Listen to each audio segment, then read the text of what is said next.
this one.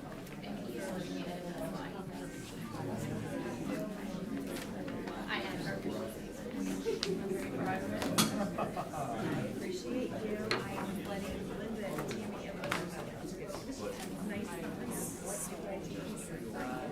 Well, I kept wondering where they were. I kept going, they're very different cupcakes somewhere. They're the scratch ones. This is the, I think a little bit of everything. So the monster, a lemon, a red velvet, yeah. Wait a minute. I just have to give you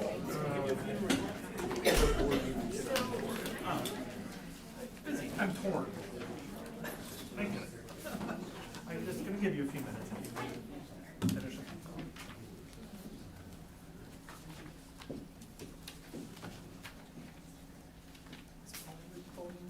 We have to call Paul when you're ready. Let's give him a call. Are we calling him here? Or? Let's give him a call so that we can, I'm sure he'll want to do the pledge.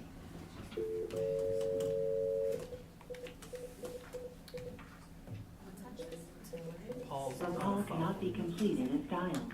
Please consult your directory and call again. Or after the call report. How do I hang up? Maybe we don't have to use it. Celeste, can you check the You connection? had a just to minute, make huh? sure Becca can hear. Said you had a couple minutes. Becca, can you hear us? Okay, that is his phone number. Do you have to dial 9? Becca, can you hear us? Is Aaron in here? Yeah. Yeah. Do we dial 9 on this phone? I think. Or do we have to use the 563 on this phone like we do our the other phones? I think we do. I just did, it's not working. I don't know. 563. Otherwise he could call into Zoom. Oh, yeah, he could call into that. And then, I cannot see anything, but I can hear the meeting. okay. Well, let's make sure she can see. Yep. How about now? Why is this not working? Yes, I can see part of the screen. Okay, 1 second. All right, Thanks. thank you. Is that his number? No. Oh, I missed the 2.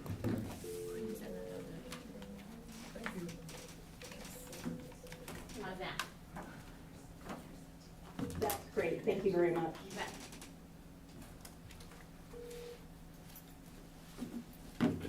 Hi, Paul, it's Andrew. We've not started yet. I was just we're trying to get you on the phone before we start with the pledge and everything, so.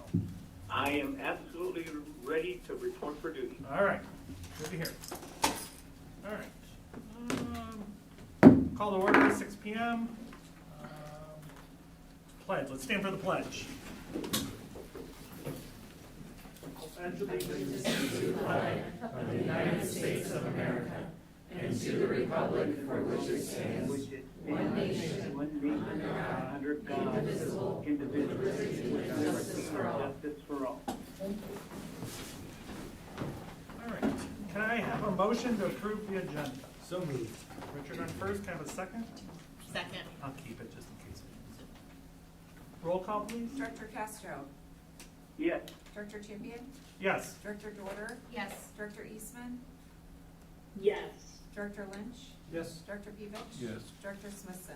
Yes. Motion carried 7-0. And just for the notes, Director Castro is on via phone tonight, and President Eastman is on via Zoom or the equivalent. So we have a record of that, please. All right. 3.01, communication. Any member of the audience may address the board with comments about items of interest or concern. Please state your name and address and limit your comments to 3 minutes. Iowa law prohibits discussing specific employees or their job performance. Please refer to policy 213.E1, public input at board meetings. We caution those making public comments that what they say could violate the rights of others under the law of defamation or invasion of privacy. And if they're unsure of the legal effect of the remarks, they should seek independent advice prior to comments. Did we have any forms turned in today? No? Is there anybody wishing to address the board? Nobody? All right. Nobody's addressing the board. We'll start with board shared communication. Director Lynch. Let's see, it's gotten quite a bit busier as we've into the fall season. I heard great things about a choir concert just last night. I got to see the final marching band competition, and the play was a whole lot of fun. So I think that's it for me.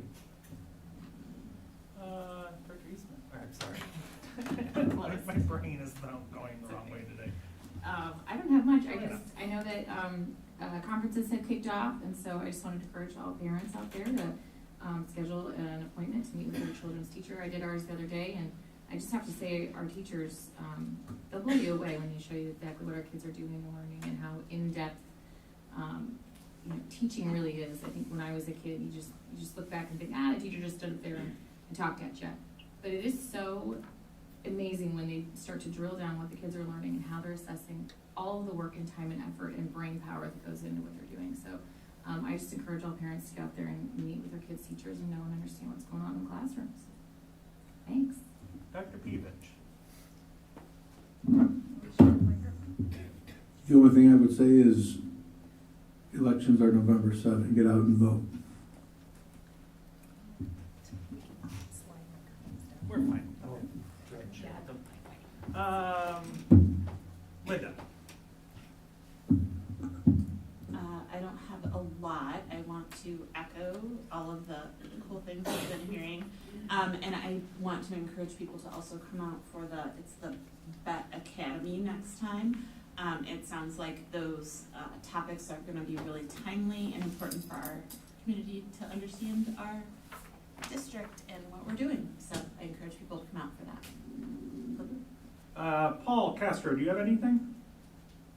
No, I've been incapacitated for a while, and just like to thank Dr. Pevich for putting me in good condition. Thank you. Well, it's good to hear. Sometimes it's not what you know, it's who you know, right? Becca, do you have anything? I will pass, thank you. I just wanted to give some accolades, and I hope we get an update on I know the high school had a blood drive last month, and I was able to stop up, and it was extremely busy. That was great to see. A good mix of community members and students. And then I was not able to volunteer because I was bound up at work, but it sounds like we had another very successful dance at the middle school. So I just want to shout out to all the middle school staff and our parent link that helped with that, and because I think you had over 300 kids, is that right? So that's pretty amazing. You got 300 kids in that cafeteria. So I just want to say thanks for Parent Link and for Bent North Middle School staff and student council for getting that going again, because that's the second year of it. So go on from there. Superintendent's report 3.03. That's all yours. All right. It will be a little longer than usual. In a minute, I have some slides I'm going to put up because I want to celebrate as we come to the end of the first quarter how hard all of our teams, our teachers, our paraeducators, all of our support staff, office staff, and administrators have been working. But I'll start with some just other quick announcements. Hunger Drive. I had the privilege of getting to be at a student council meeting on Tuesday morning and see their proposals for different events that are coming up related to the Hunger Drive, and so excited that they have a committee that is working to involve our entire district, pre-K through 12, for the Hunger Drive. They will be kicking off with middle school and the elementary schools this coming Thursday, the 26th. They'll be running for a week.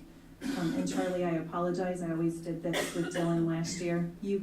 I'm not going to go into as much depth as you will, but I just what I really want to commend our high school student council and their amazing advisors is just the thought of thinking bigger than just the high school, but that we are one district and they are involving all of our students, especially in this important work of making sure our resources in the community are stocked so that families who don't have access to what they need from a food perspective, we can make sure our families are being fed. So it's exciting. They're going to be doing some work with the middle school TAs, with the elementary school sites, doing different competitions, and they've got some pretty cool, I think people can win Hertz donuts and some other fun stuff, so who doesn't want Hertz donuts? So I just appreciate their leadership and just our students amazing thoughtfulness around including all students in our district. I also learned through a recent meeting that at middle school, our level 3 special education programs had some bikes that needed to be fixed for our students, and Healthy Habits just down the road generously donated all of their time to help fix those bikes. And it was just a small fee for some parts, but now our students have their bicycles back and they're adaptive bicycles. And so partnerships like that in our community are so valuable to what we do, and we really appreciate them. And Director Castro, this one's for you, because I know you'll be asking soon, Veterans Day. We had awkward ways how our meetings fall, but just wanted to give our board an update that on November 13th, while we recognize it's after November 11th, we will be inviting our staff who have served to be recognized at the November 13th board meeting.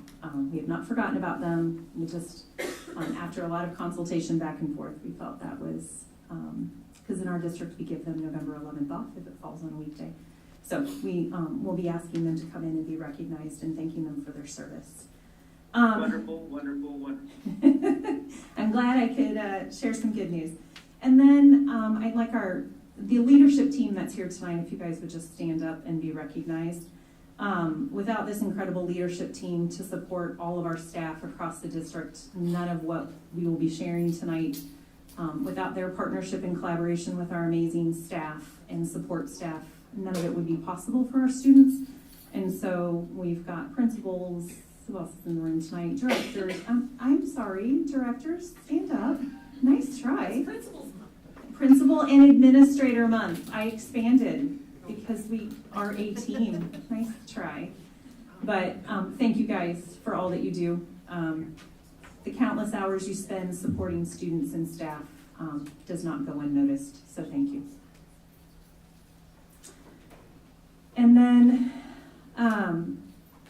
Winter Sing.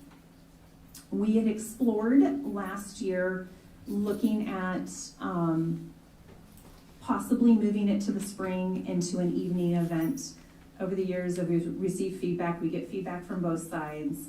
How do you support working families? How do you support families who aren't able to come during the school day because of their jobs to see their students perform? Like, where do you find that balance?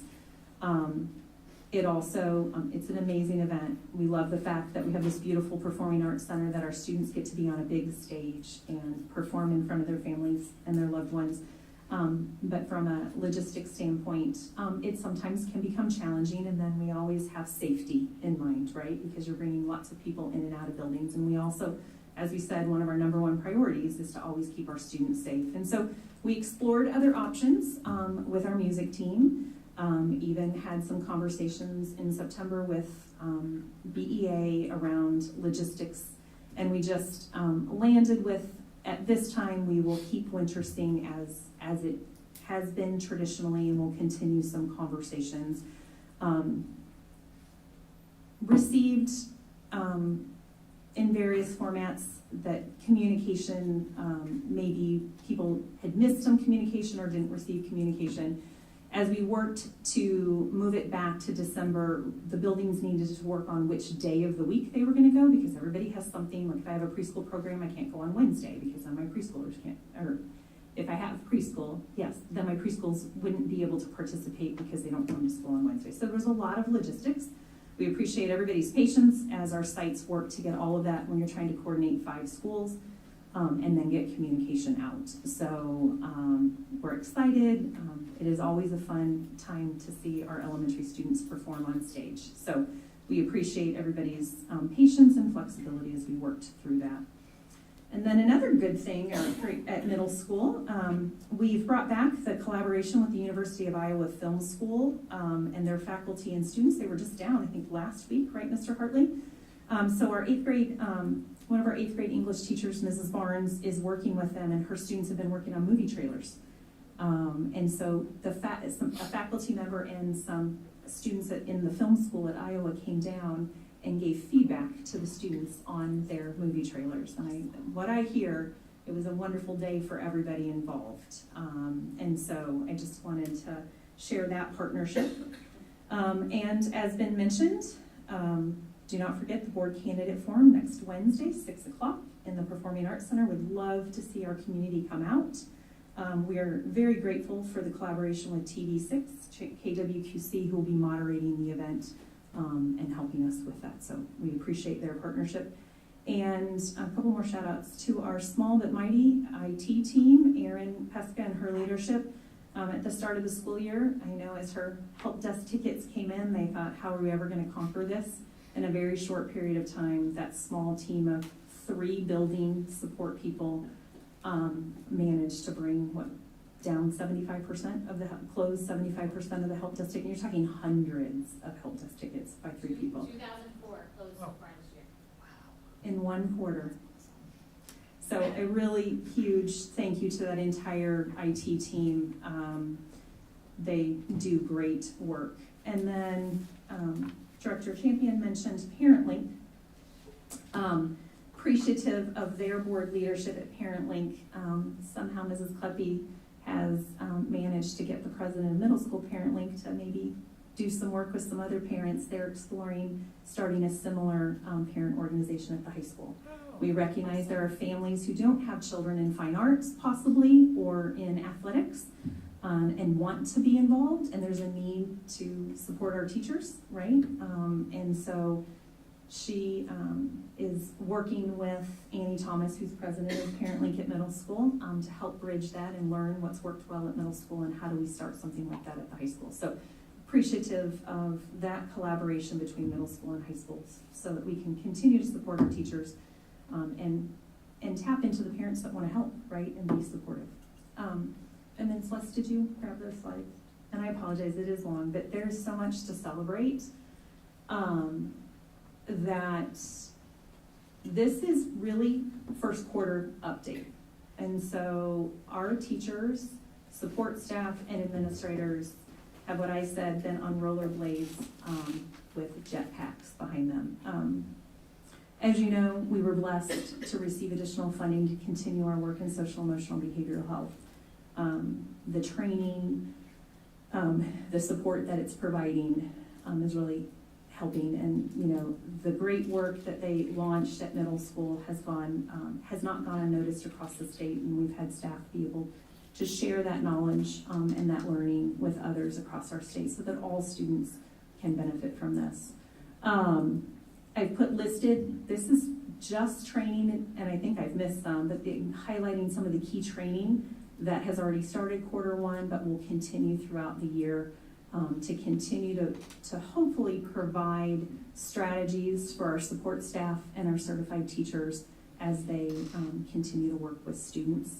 And a thank you to our AEA collaboration on September 25th at PD Day. Every one of our para-educators participated in a training over there led by AEA staff, really just on brain-based learning and strategies to support them as they're working with students, but also strategies that they can use when they're working with students. And we recently, I don't see Melissa, we don't have any of the pairs in here that were part of that. Not that we have, I sometimes Melissa comes, but we have 4 of our paras be selected to participate in a fellowship with the Scanlon Center for Mental Health out of the University of Iowa. They will receive some pretty intensive training this year, and we're excited to see how that benefits our students in our district. Continued more social, did you? Oh, no, you were fine. Somehow there's some of that. Well, the partnership with St. Ambrose, we were able to work with their social work program, and we have 2 graduate interns who are supporting our students at middle school, high school, and currently at one of our elementary schools part-time. Okay. Outreach. I had an opportunity, I ran into our outreach coordinator and said, hey, tell me all that you've been doing. And a lot. We're literally a team of 3. And I believe one of those 3 is still part-time, if I remember correctly. So they're not a 3 full-time team. We had 350 of our students receive backpacks with school supplies at the start of the school year. Thank you to our community for their help in the school supply drive and to our staff that supported it. It is amazing that we were able to help 350 students in our district. They've had 48 referrals, and 47 of them have been identified as needing long-term support just since July. 106 students are receiving support currently from our outreach team. They're getting ready to launch into the Coats with Kids collaboration with our AEA, where we provide coats, scarves, hats. They do drives so that students have the warm gear that they need. And then the holiday baskets, really excited. Micah Franz, our outreach coordinator, created a partnership with St. Peter's Episcopal Church, and that is where they will be assembling and distributing the baskets for our families. Previously, it was done at a storefront up here in Cumberland Square, and St. Peter's has opened their doors and welcomed us in to set up, assemble, and distribute those baskets. So we're grateful for that. If you want to help, the distribution days are November 15th and December 13th. And then they've revamped the food pantry process. They had feedback from the families that some of the supplies coming in from a local food bank weren't really enough sustenance for their families. And so they stepped back, they reflected on that, and now thanks to work with our technology team and our director of communications, they are able to email families directly and invite them in more on a kind of a one-on-one or small group, and they can come in and help select the food and work through that. So it's a much more personalized process, and so a real shout out to that team. Okay, thank you, Celeste. Curriculum, we've been busy, as you know, new elementary ELA curriculum, CKLA Amplify. So we have all 5 buildings are using the same core content curriculum. We know our social studies curriculum needs to be updated, but we also need to balance the steep learning curve our teachers have been on between a math adoption and English language arts adoption over the last 3 years. And it's a lot when you're adopting new curriculum. You're learning it alongside your students. It's messy. We've got different subgroups going on in teacher groups, grade level team meetings where we're trying to provide the supports that they're asking for, taking their feedback. And we know it's a learning curve, and it'll just take some time. We're continuing to use the UFly resources. High school has begun doing some cross-content work with English Language Arts Department, Social Studies, Science, and World Language to develop rubrics, common rubrics for grading writing assignments. I got all of them right, Christy? And then we've implemented a new career exploration curriculum at both the middle school and high school. So we expanded it down to middle school where students, it's called Pathful, where students are now able to do some work online through some instruction, just really getting out and looking at where are these classes that I'm taking, what do they lead me, and what are my interests saying I might be a fit for. So it's exciting. I'll breeze through this. We've got our high school team coming in December like they do to present on where we've gone from a curriculum standpoint and any new courses that they're looking at for next year. But we were able, thanks to the flexibility of the high school team, to actually repurpose a room to be our college and career ready center, I think is what we're calling it. And if you just look at this first slide of some of the opportunities that have been offered to our students and who've come into our career center, that's a lot in a quarter.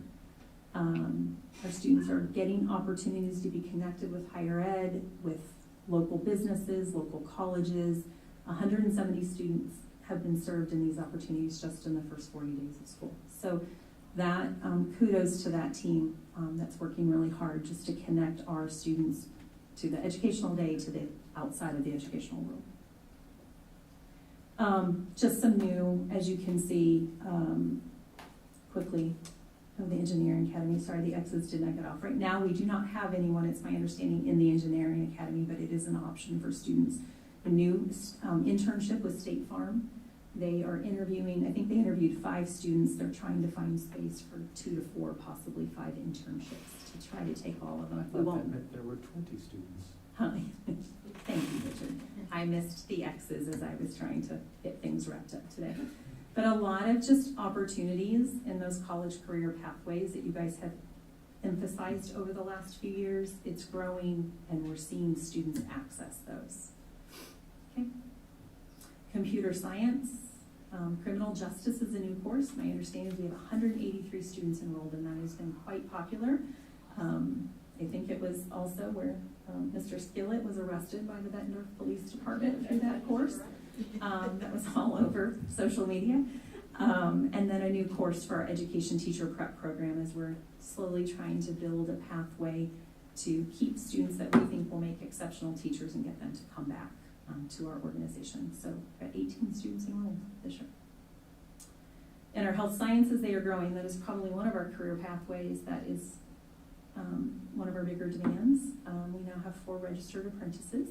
Everyone is state certified. We have 1 nationally certified individual. Our CNA program continues to excel under Roxanne Sherman's leadership. We have a 100% pass rate over the 3 years that we've been offering this. And we added a new concurrent enrolled class with Scott Community College that Dr. Rader, one of our high school faculty, teaches. It's a year-long anatomy, physiology 1 and 2, and we've got 16 students who decided to sign up for that class. They just had a practical where they had to, I think, identify all bones of the body.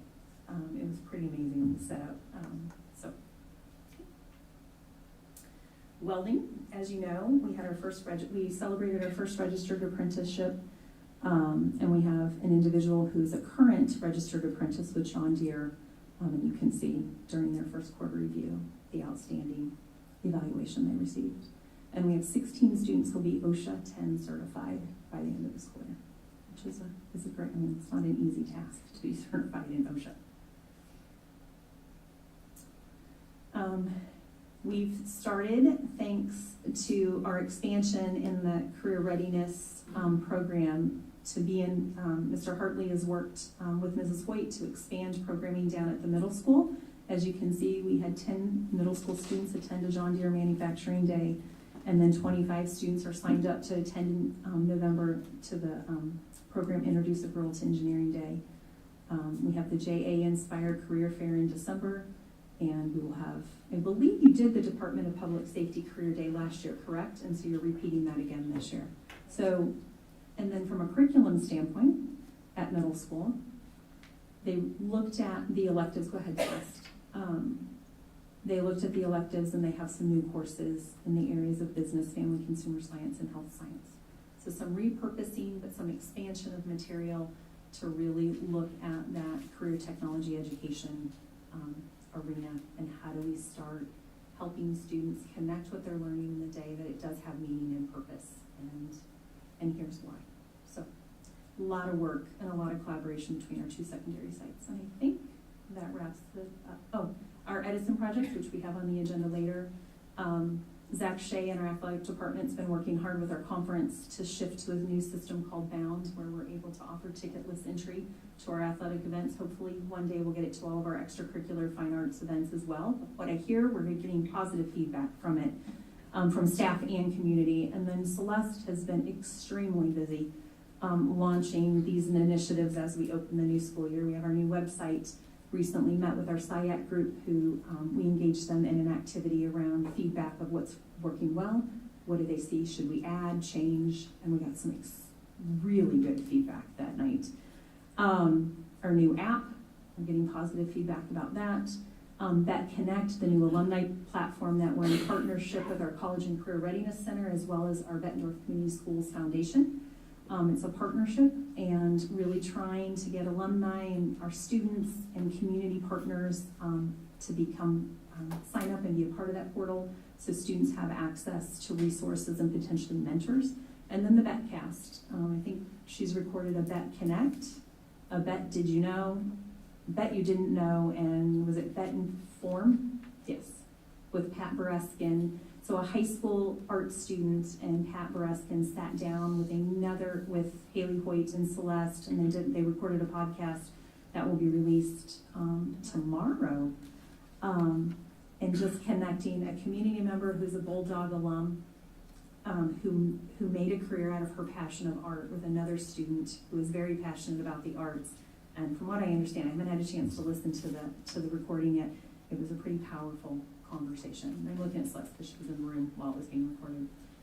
We truly appreciate Pat Bereskin's collaboration and partnership with us, and her willingness to give some of her time to meet with our high school students. And then we hosted Eastern Iowa Community College, all of their presidents, the Muscatine campus, the Scott County campus, and the Clinton campus, and their chancellor. Their new interim chancellor was here at the high school on Tuesday for about 2 hours. They saw a tour of all of our concurrently enrolled programs, all of our college and career pathway classrooms, and then we sat down and had a conversation and just really connected on what's working well, how can we streamline things for our teachers. And it was it was just great to be able to show off all the amazing work that our teachers and our students are doing and have them in our buildings. And I think I am done. Oh, no, the most important part is Linda Wright, Director Smith's gonna write up. We hosted our first Bett Academy Monday night around our district vision and strategic plan. There's a couple people in the room here from our community that were there that night. We had a small group, but the feedback was overwhelmingly positive. We had a tour of the high school facility. And so the goal with this series of academies, as we're calling them, is really, as we've listened to the community, wanting to learn more about what we do here in Bettendorf. We feel this will be a way that they can come in and learn more in depth about a particular area. So next up are you all, our board of directors. We'll have a few of you on a panel. We're trying to pair it with a fun type of activity. So we ran out of time on Monday to do a bingo game. We've got a version of speed dating for the student services group. But we'll think of different ways to engage and interact our community as we also provide them with in-depth knowledge about what we're doing in our district. And each one will be at a different location, and we'll provide them a tour of that facility. We'll highlight a key program or something on our tour. So we encourage our community to come out. They're from 6 to 7:30, and those are our areas that we want to focus on this year. Thank you. Done? I am sorry. I know it's long, but I just didn't want to cut you off. We'll go to 3.04 BEA report. Hello.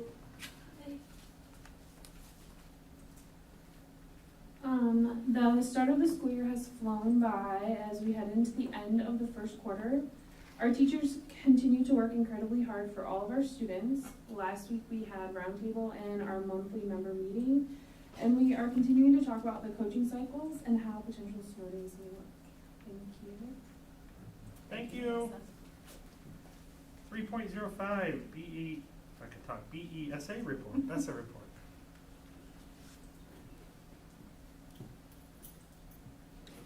Good evening, everybody. Hello. BESA had our monthly roundtable meeting with Central Admin on October 9th, and we did not hold a monthly meeting in October. But we'll hold our next meeting on November 6th, and our next roundtable is November 13th. Excuse me. Our peer mentoring program met on October 4th in our respective buildings, and we'll meet again on November 1st. We're excited to have Beth Thompson, one of our BCSD instructional coaches, presenting to our paras at the next session. I have a lot of shout outs this month.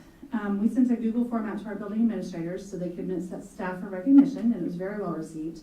So I'm going to take 3 of the highlights tonight and we'll spread them out as we continue on. Corey Esbaum from Hoover would like to recognize paraeducator Jasmine Rouse. Jasmine is new to Hoover and BCSD this year. In the first few weeks of school, she's worked to form relationships with the students and staff she supports. She is caring and consistent in her work with some of our youngest learners and always has a smile on her face, even when encountering challenges that may arise. We are very grateful to have her on our team at Hoover. Kevin Turner from Armstrong would like to recognize Secretaries Terry Conklin and Jody Murray. Since day one for me as the new principal, Terry has gone above and beyond to make my job easier. I am forever grateful to her for making the extra effort to help my transition into BCSD be as smooth as possible. Jody's kindness is contagious. She is the thermostat of the building. She is able to positively influence the climate of our building each and every day. Chad Udy from Mark Twain would like to recognize paraeducator Michelle Sun. Michelle goes above and beyond in her job. She's continually looking for ways to improve her craft, and she's always willing to help out and make sure all the kids' needs are met. She's amazing with the kids and always puts their needs first. I also want to give a shout out to our 4 paraeducators, Samantha Fair and Melissa Hart from Middle, William Hodges from Grant Wood, and Deb Oliveira from Neil Armstrong, who were selected to participate in the Mental Health Training Paraeducator Fellowship through the Scanlon Center for School Mental Health at the University of Iowa. We're excited to have them report back on all the things that they learned. BCSD classified staff are an integral part of the community, and our building simply could not run without them. We are committed to working with Central Admin to ensure that we do all we can to attract quality applicants, as well as retain our current amazing staff. Thank you. Thank you. 3.06 Student Board Representatives Report. Always a highlight of the meeting. Hello, everyone. Hello. I do not have slides prepared today. I just got back from Colorado last night at 11 p.m. Did you have a good time? Pardon? Did you have a good time? Yes, I went there for my grandpa's wedding. Oh, awesome. Yep. So Student Council has been super busy over this quarter. From homecoming, we raised over $10,000 in revenue, just from all the events that we did. 5,500 of that alone was from ticket sales from dance. And then a couple Mondays ago now, we actually won the Riverbend Food Bank skit competition. And that was against PV, Moline, and Rivermont. And by doing a remix of the High School Musical songs, we managed to get all of this together to beat PV. You bring a video of that with you. So we get 2,000 pounds of food in donation from Hy-Vee, which more importantly, PV does not get 2,000 pounds of food from Hy-Vee. There's no rivalry there. What? Rivalry? Never. But in order to continue beating PB, hopefully, we have a whole host of events prepared for the Hunger Drive this year. To start off, the freshman class, the class of 2027, are selling Boo Grams, think Valentine's Day candy grams, in the Commons tomorrow and Friday before school. Additionally, there is the silent auction on October 20th during the football game against Iowa City High. Now, I barged into Celeste's office after school today because I was so excited with the amount of goods that we have. This year, we have tons and tons of gift cards. We have a Keurig coffee machine. We have 3 different cookie baskets. We have a lot of stuff that we're auctioning off, and we're super excited to see how much that we can raise. So I hope to see you all there, and I'll walk away with a basket. Next up is Spirit Week. So next week, we have another Spirit Week. And because it's shorter, we don't have an event Friday, but Monday is Barbie or Pink Out, wear pink. Tuesday is Beach Day.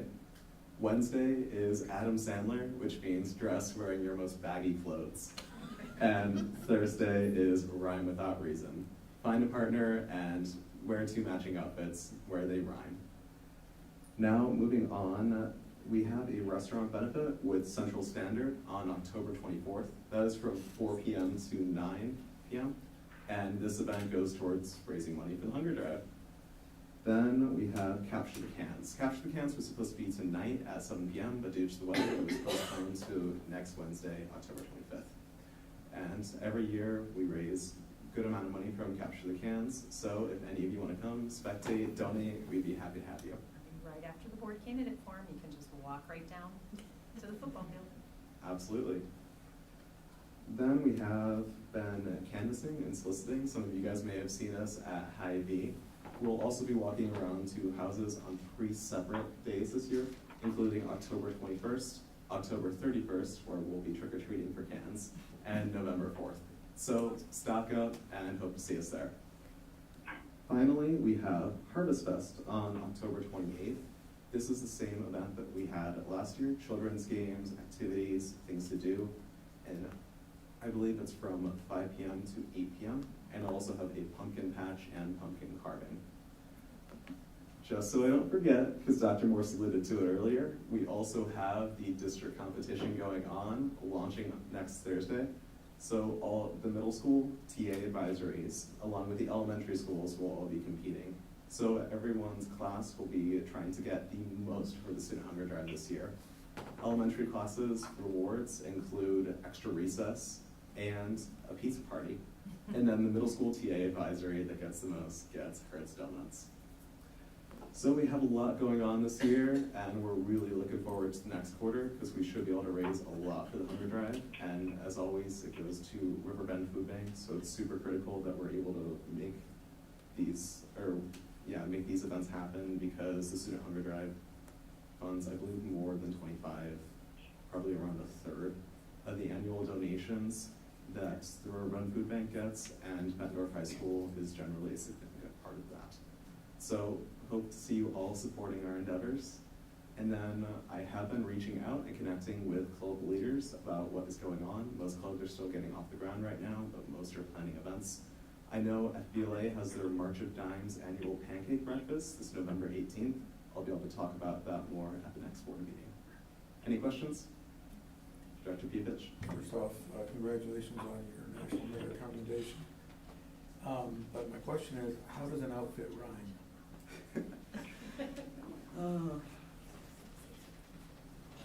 Let's see. The first thing that comes to my mind is Shaggy from Scooby-Doo and Waggy, as in a dog's tail wagging. So if you wanted to dress as Shaggy and Scooby-Doo, that could be something. It's just some silly outfit where you can rhyme with a friend. They get very creative. It's gonna be an interesting week around the high school. And it's finals week. Oh. Wow. Thank you all. Thank you very much. 3.07, National Merit Scholars. I'm going to go and read this one. National Merit Scholar recognition. National Merit semifinalists: Michael Farmer, Zachary Stone, and Kaylee Wolf. National Merit commended: Charlie Silver. I think we certainly have some of these students out. We have them all here. Why don't you step up? This is a huge deal.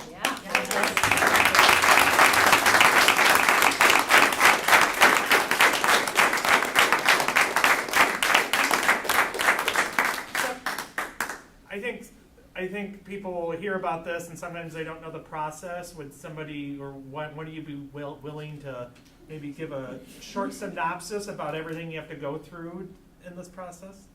Michael, would you indulge me? I'm not putting you on the spot. So Your dad paid me to put you on the spot. So the process starts with the PSAT for juniors, which was actually administered today for the current junior class. But that was our junior year last year. So you take the PSAT, and they have a threshold based on how well you do. If you're in the roughly, it's by state, if you're in the roughly top 1 to 2% of scores in your state, you become a national merit semifinalist. And then that's the semifinalist process. And then what we have to go through now, our senior year, is we submit a formal application. So our transcript gets sent over, we write an essay to be reviewed. We have to take the actual SAT or ACT to confirm those scores.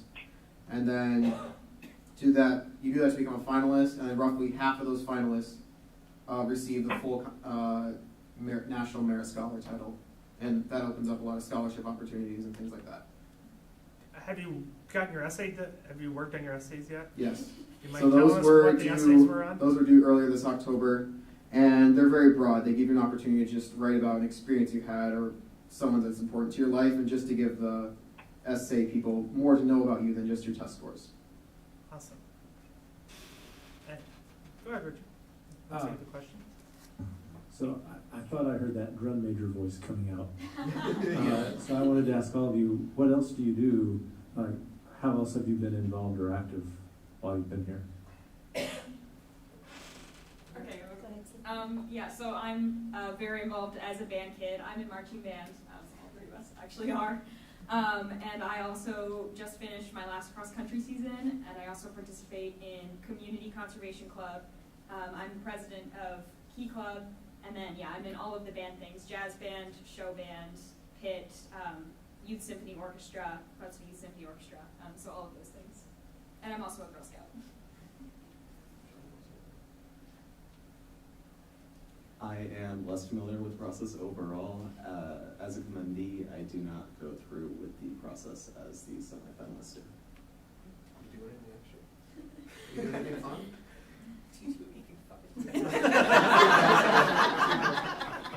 If I must say, I'm involved with student council, FBLA, speech and debate, NHS, and a couple other things.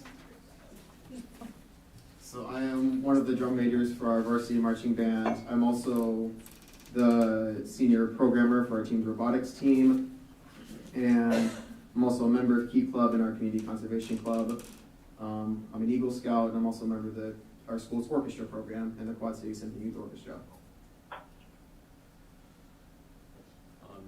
My resume is much less impressive in comparison. I'm a member of the marching band and our orchestra, as well as National Honor Society and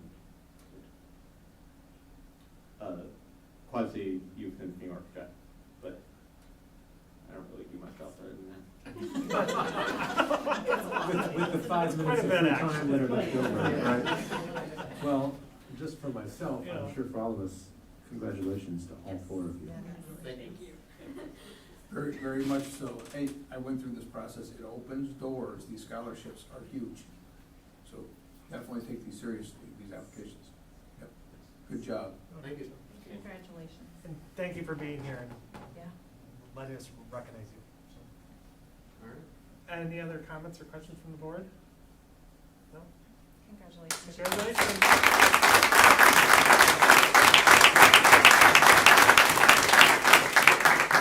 Now go home, have dinner, relax. Don't feel like you have to stay. Does somebody want to read 3.08?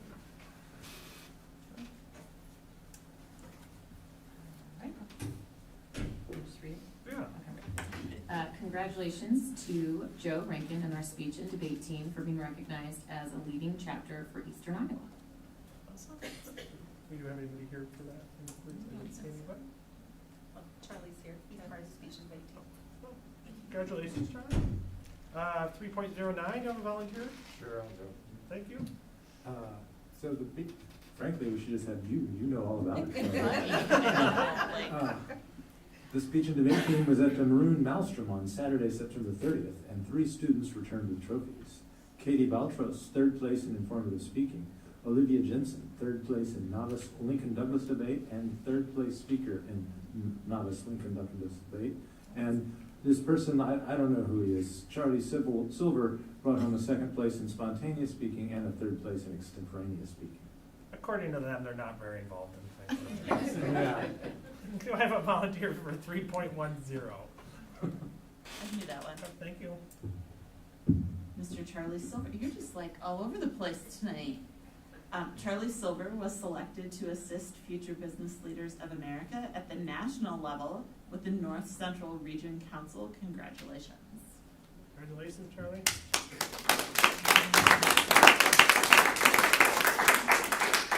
At this point, he's wishing his flight from Colorado had been. Right. Not last night. Knowing Do you Charlie, wish you want to do 311? Sure. The Bulldog Varsity Marching Band received another Division I at state contest, earning their highest season score with a 77.7. We should have probably kept a couple of those students in here before dismissing them because they were marching band kids. So we let them out a little early. They marched right on out of here. Yes, they did. Somebody want to compliment or go ahead with 3.12? Sure.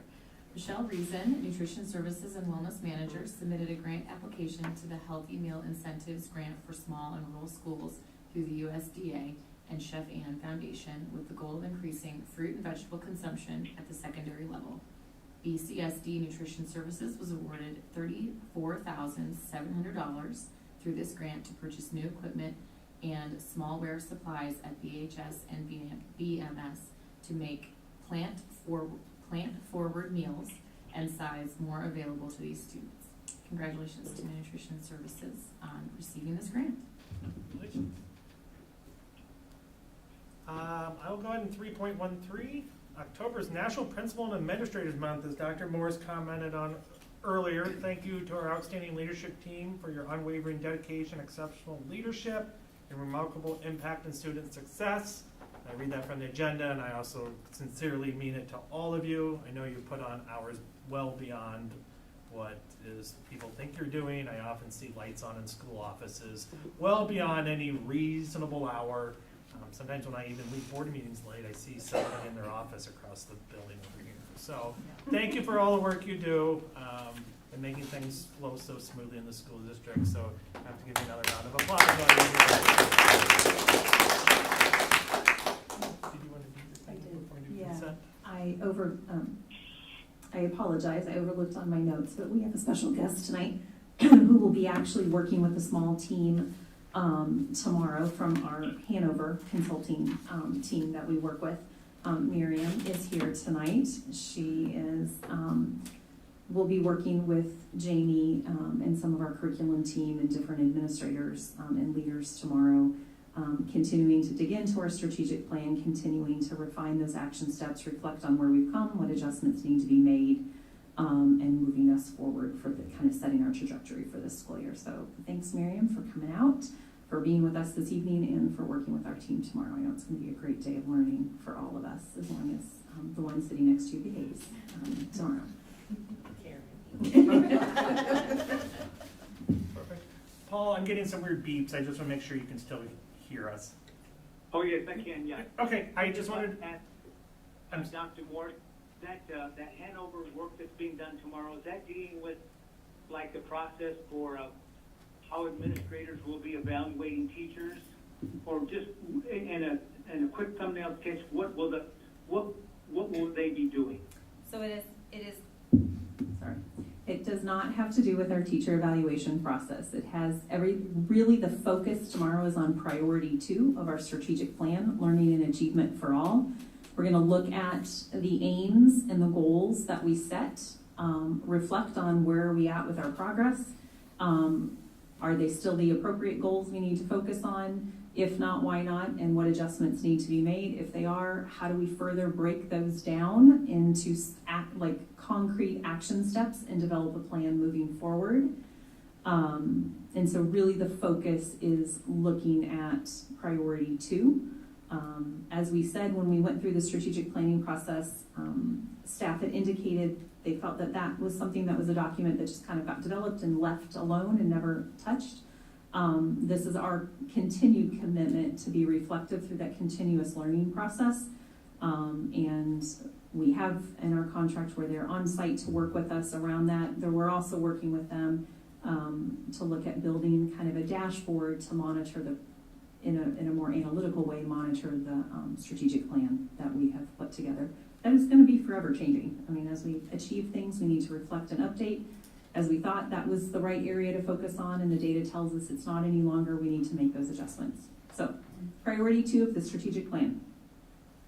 Will we kind of see a Cliff Notes version of what they accomplished and what they set for some of their further expectations and goals? Yes, we'll continue to provide updates as we have around the work. Thank you for asking. All right. Can I get a motion for the consent agenda? I move that we approve the consent agenda. I get a second, please. second? I just have one question on Yes, that. sir. And Christy, maybe this is for you. 4.04, where you're talking about the first quarterly graduates, what percent of these are from Edison? I don't believe many of them at all are from Edison. I don't.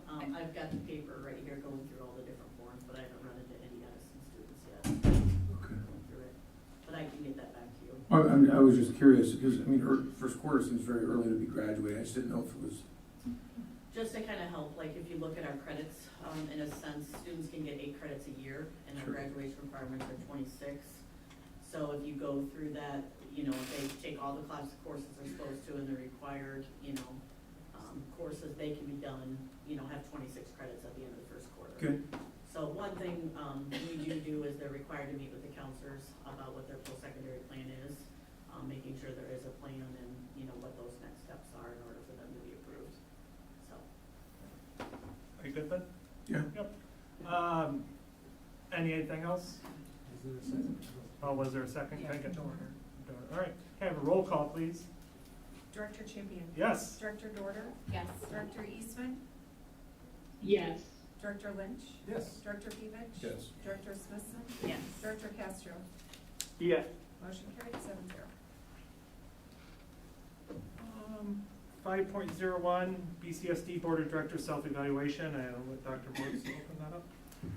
So this agenda item is here for some requests, but also to honor the learning that as a board superintendent team you all have engaged in over the last year, since September of 22. And so getting ready to pull up some slides that reflect that work. And in a minute I'm turning it over because this is your all's piece, but you have board policy that talks about continuous learning as a team and self-evaluation. And so as a board, you all have journeyed through learning together and then doing a self-assessment, self-evaluation process this summer. That in our last meeting, we reflected on what that evaluation process and identified some areas of focus that I think you're going to carry into this into this current school year. And so I I think it's incredible the amount of time that this board has dedicated to just continuing their learning process so they can better serve our community, our students, and our staff. So I'm turning it over to, who's kicking off? Joanne, Director Jordan. Yes, I will kick this off. So as you can see on our slides here, we're going to start this presentation with our mission statement. This is the guiding statement for our school district. The mission of the Bettendorf Community School District is to inspire, empower, and unite our students as a community of learners in their pursuit of excellence.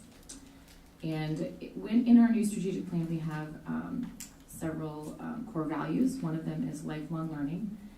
And so as a board, it's important for us to model those values in our work on the board. And so, of course, we are committed to fostering a culture that sparks curiosity, builds resilience, and develops skills in a manner that cultivates a genuine love of learning. And so that's what we did over the past year, is try to learn together, helping to understand our roles and responsibilities as board members, creating expectations of solid, reflective leadership, and also modeling for our staff and our students. As Dr. Morse alluded to earlier, our staff partakes in a lot of training and learning and education throughout the school year, but then also their careers as educators. And it's only fitting that we also engage in that sort of learning ourselves to make ourselves better board members as our teachers make themselves better teachers. So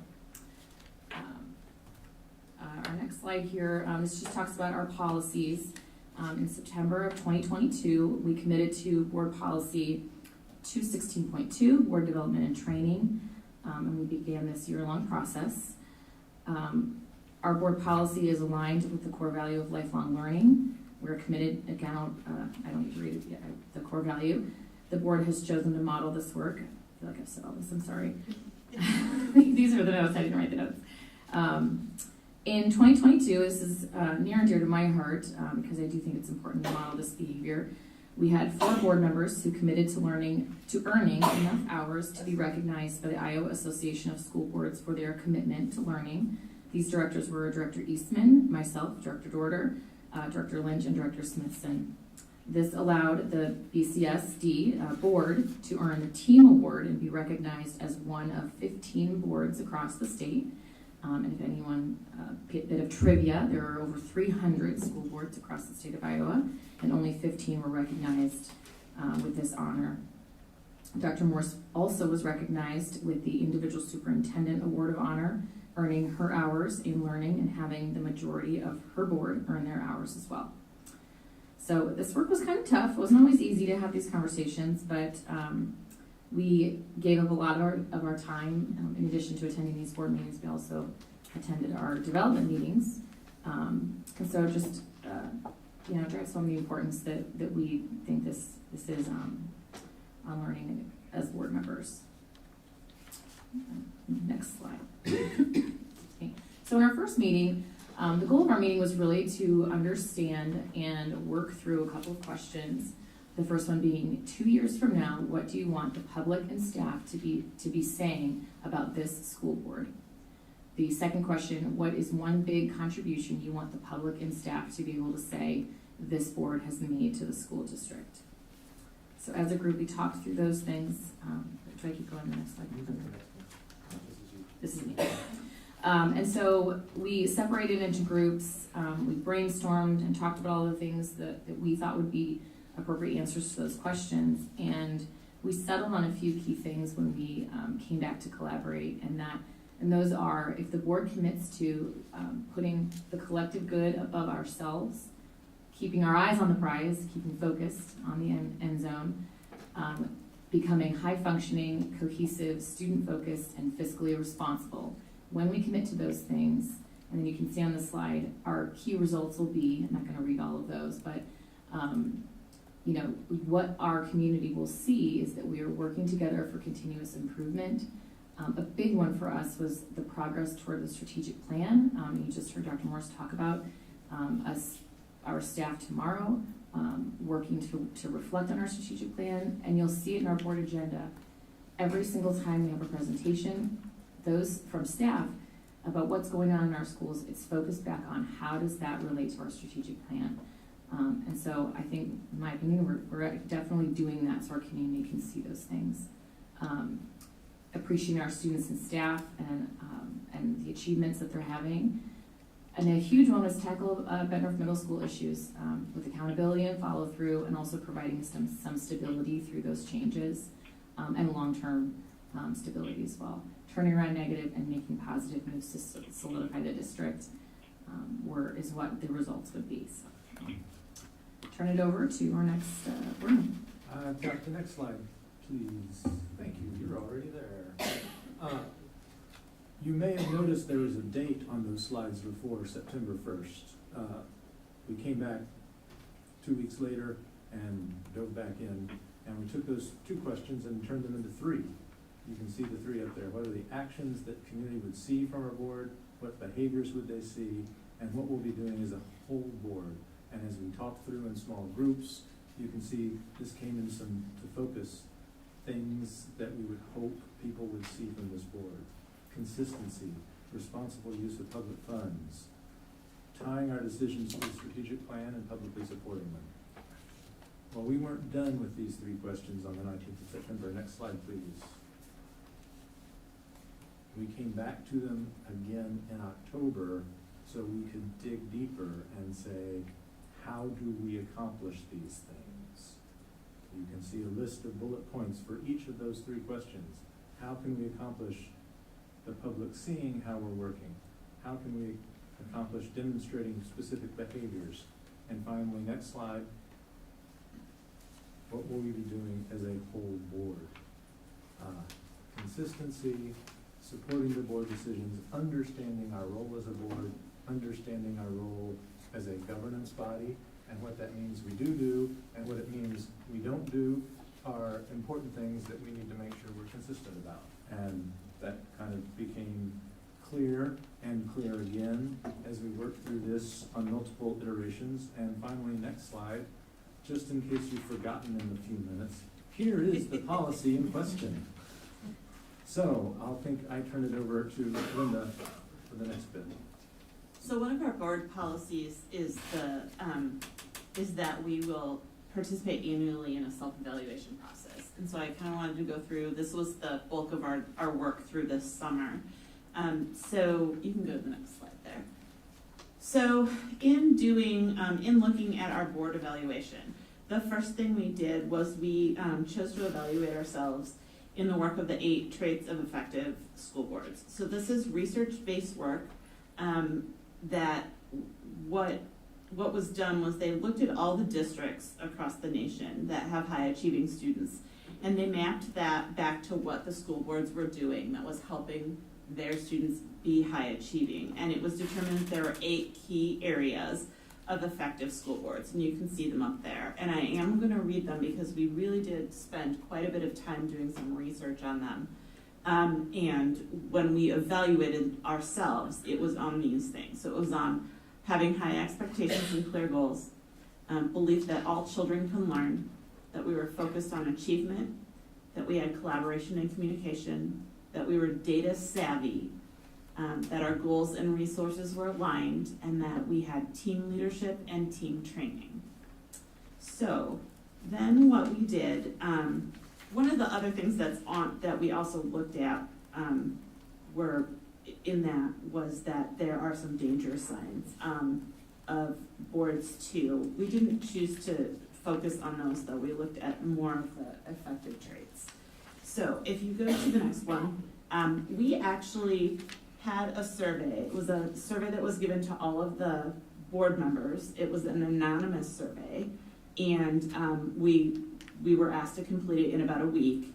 Once we had all of our results back, we took the time to analyze our data. So what we did is we were given the data of our averages. We were given some of our comments, and again, those were all anonymous, and we worked in teams.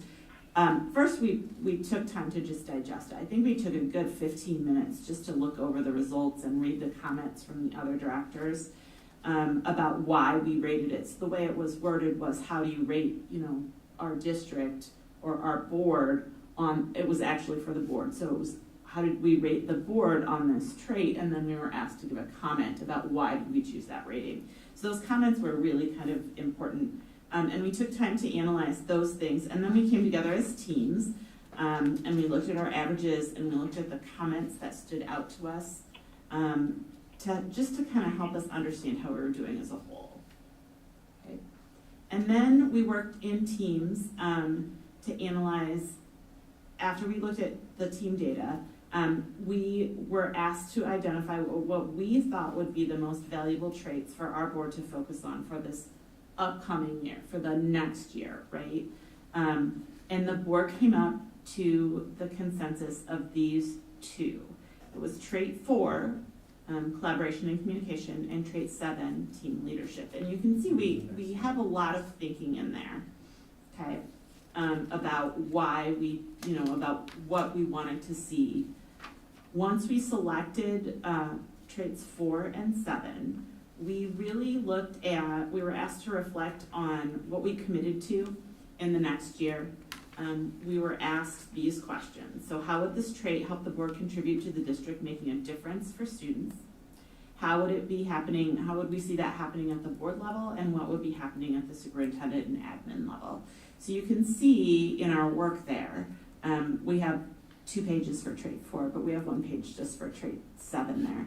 But we actually talked about how does focusing on those traits help our students specifically? What would we see in our students? What would our district be doing for our students by following that trait and being effective in that trait? And then what would they see from the board, and what would we see in our superintendent and administration? You can go to the next one. So after all of that, again, these are our 2 traits that we decided as teams that we want to focus on for the next year. So collaboration and communication and team leadership.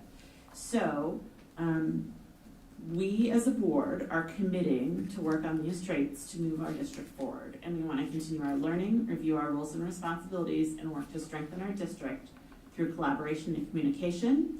And we will work to strengthen the leadership of and by our board team.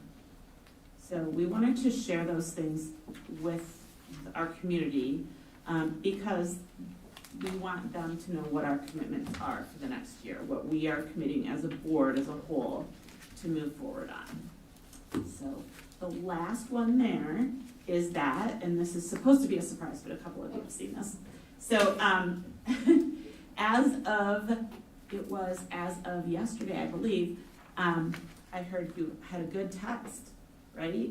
Okay, so we have, as of this year, we have 4 people who have earned a 2nd year of the board awards. So Director Dorter, Director Eastman, Director Lynch, and myself have all done enough hours to earn the individual board awards. Dr. Morris. How many hours? I want to say it's 15. It's 15 above and beyond. Yes, it's 15 above and beyond. And then, of course, Dr. Morris has also earned her hours, and with us having the majority of the board earning our hours, we will also earn the Team Achievement Award this year. Now, the cycle is not over until October 31st. So if there are other board members who would like to complete this, there are webinars on the IASB website, right? That you can go in and do and report that you have done, and then you too can earn that award. But we have officially earned it for a 2nd year now, so pretty proud of us. Any questions?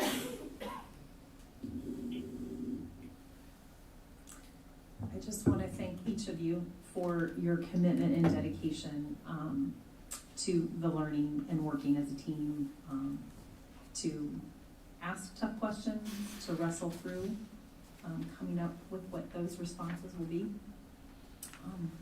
That work is to be commended. I mean, you gave up a lot of time away from your families, and and probably other commitments. And so, thank you as a superintendent. I appreciate your commitment to that learning, all of you. Anything else from anybody?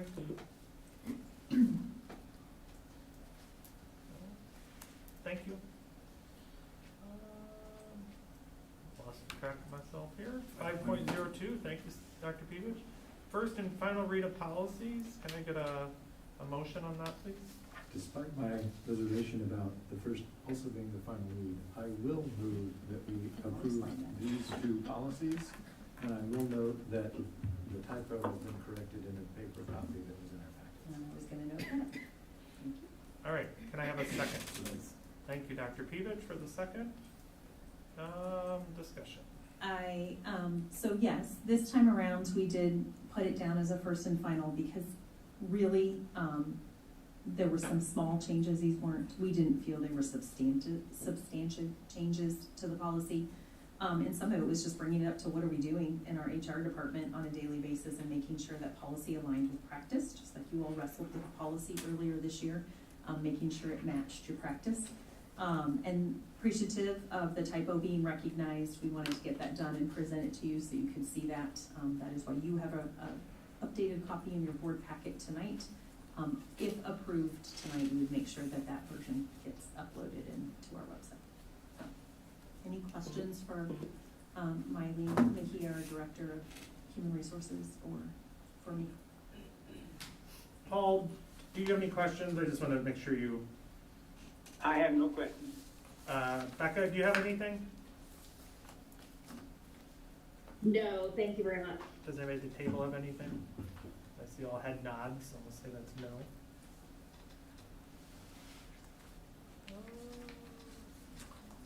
Roll call, yes. I was just making sure we went over both. Let's make sure I hadn't missed anything, all right? All right. Thank you, though. Director Dorman. Yes. Director Eastman. Yes. Director Lynch. Yes. Director Peevich. Yes. Director Smithson. Yes. Director Castro. Yes. Director Champion. Yes. Motion carried 7-0. 5.03, can I have a motion for, I move we approve the July and August financials as presented. I would have a second? Second.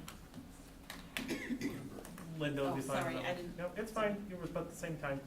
So I do, before Mr. Beckwith goes over the financials, I want to alert you, you have a packet in your board packets, set of handouts. There was some miscommunication when it was sent over, not recognizing there were multiple tabs to load. And so only the general fund got loaded Tuesday night or Monday night when we published the agenda.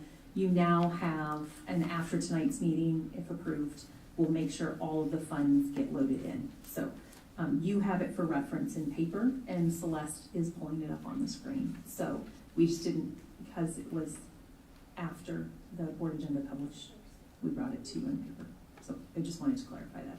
Mr. Beckwith, thank you. I'll take responsibility for not letting Christy know that there's like 7 tabs at the bottom of that spreadsheet, that she needed to upload them all and not just the first one, so. We'll work through it. That's my problem. And both directors have this as well. Christy emailed them. Thank you for doing They that. have that as well, so they can see what we're looking at tonight. So this is a different format than what you've seen in the past. I'm gonna venture to say that whoever stands up here has their own style of what they like to present and what information is that they provide to their boards. This is a very similar style to what I've presented to boards for the past a lot of years.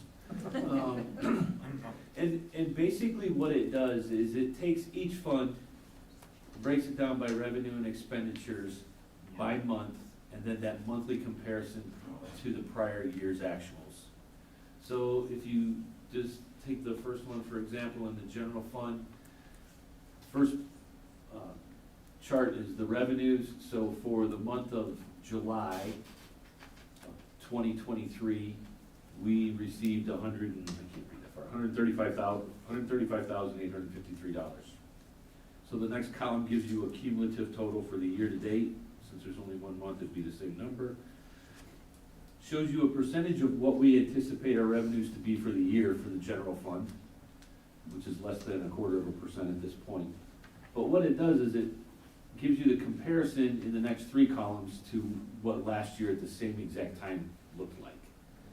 So it kind of gives the board an indication of, as you look down through each month of the prior year, oh, well, we can expect September, October tax bills, revenues are considerably greater. When we get into the expense side, you'll see some of the monthly expenses much greater than the prior month. There's a third payroll that month. So it just gives you those indications as to how we are faring with where we were the prior year. And that is done for every fund, and you have a copy of that in front of you this evening. The boards that I've dealt with in the past like to see a year-to-year comparison. Understand that if I go back a 2-year look back or a 3-year look back, we start to get some skewed numbers, both in revenue and expenses due to ESSER funding. It's not a real true reflection of what we could anticipate on a monthly basis based on prior experience. That's why I've chosen to go with 1 year as opposed to 2 or 3. I'm happy to modify this to take any suggestions that you may have on a different type of look or format. I take it from the actual financial software that we have. I export that number and there it is. So if I wanted to go back into our financial software and look at the end of the month for revenues and expenses for the general fund, it will be that number. So there's a cross-reference with the actual financial software that we have. Your third column is year-to-date percent of budget, not month. Correct, year-to-date percent of budget, yes. And I can, I'm just saying, as you fill in more blanks, it's year-to-date, just like the last column. correct. If you go So Les, will to, you pull up August? if you just go to show to that from a August, it will be reflective of that. So you can see that we brought in $209,000 in revenue. Our cum total is now $345,000, which is 0.59% of what, of 1% year-to-date of what we anticipate receiving for the general fund, in comparison to the prior year of 0.51. So if history repeats itself, we'll start to see much larger revenue streams in September, October, and you can see how percentage-wise we come to where we were budget compared to the budget. So last year we received 99.64% of what we anticipated for revenue for the general fund for the entire year. And Celeste, if you can scroll up just a little bit in comparison with the expense side, we spent 96.46% of the budget that was certified in the state for the general fund. And then that breaks down by each fund in the same format. Okay, so the only suggestion I have, because I know you're gonna think that this is absolutely crazy, but because it's all the same color, Yeah? I would maybe shade either the current year or the previous year altogether. Does that make sense? Because to me, I went through and wrote 22, 23 over here because I had to remember that that's 20 and this is current. Does that make sense? Yes. And I don't mean all the columns, but even just the top. If you just shaded one side of the top so that I just remember that it's 22, 23 on one side, 23. Sure. Yeah. Absolutely. It just might make it easier to read as well. I know it's a different format. I'd be happy to have suggestions that you may have, and we can take a look at it. I like it because it ties right back to our financial software. If anybody asks a question, that's where I can go right to that and it will tie out to this number. I think it's exceptionally clean and easy to read. Like, And my it has- eyes aren't all over the place following colors and flows. Like, I think it's simplistically wonderful. And if it saves you time in producing it because it's tied to the software, that is a win in my book. It does save us considerable man hours. I'll tell you this. What I look for in these monthly reports, and I think it's more important than quarterly reports than monthly, is I want to be able to see, are there problems I should be worried about at the governance level? And my one worry, when it is this abstracted, that I don't know that I get any early warnings of issues that impact governance that I need to be thinking about. I hear you, Director Lynch, and I appreciate that. I'm wondering, Bob, like if we go to the activity fund, So what might be helpful is I don't know, and Director Lynch, let me know your thoughts on this. So when you're looking at percent of budget, right, where we should be for the year, that would be an indicator. And so if by the second month, we're at 50% of what we had budgeted for or expected, that could, I don't know, Bob, would that be a way to kind of help them gauge, like, when I, in the past, have been working with principals over their budget, like, you know, I don't want to see in the second month of school that you've spent over 50% of your budget, unless we had identified a big project that you were going to work on, right? So maybe by the month, that is an excellent example. What percentage should you be at from a revenue or especially on the expenditure side? And I think of this as an opportunity, as you're getting to kind of redesign things to work better for your flow.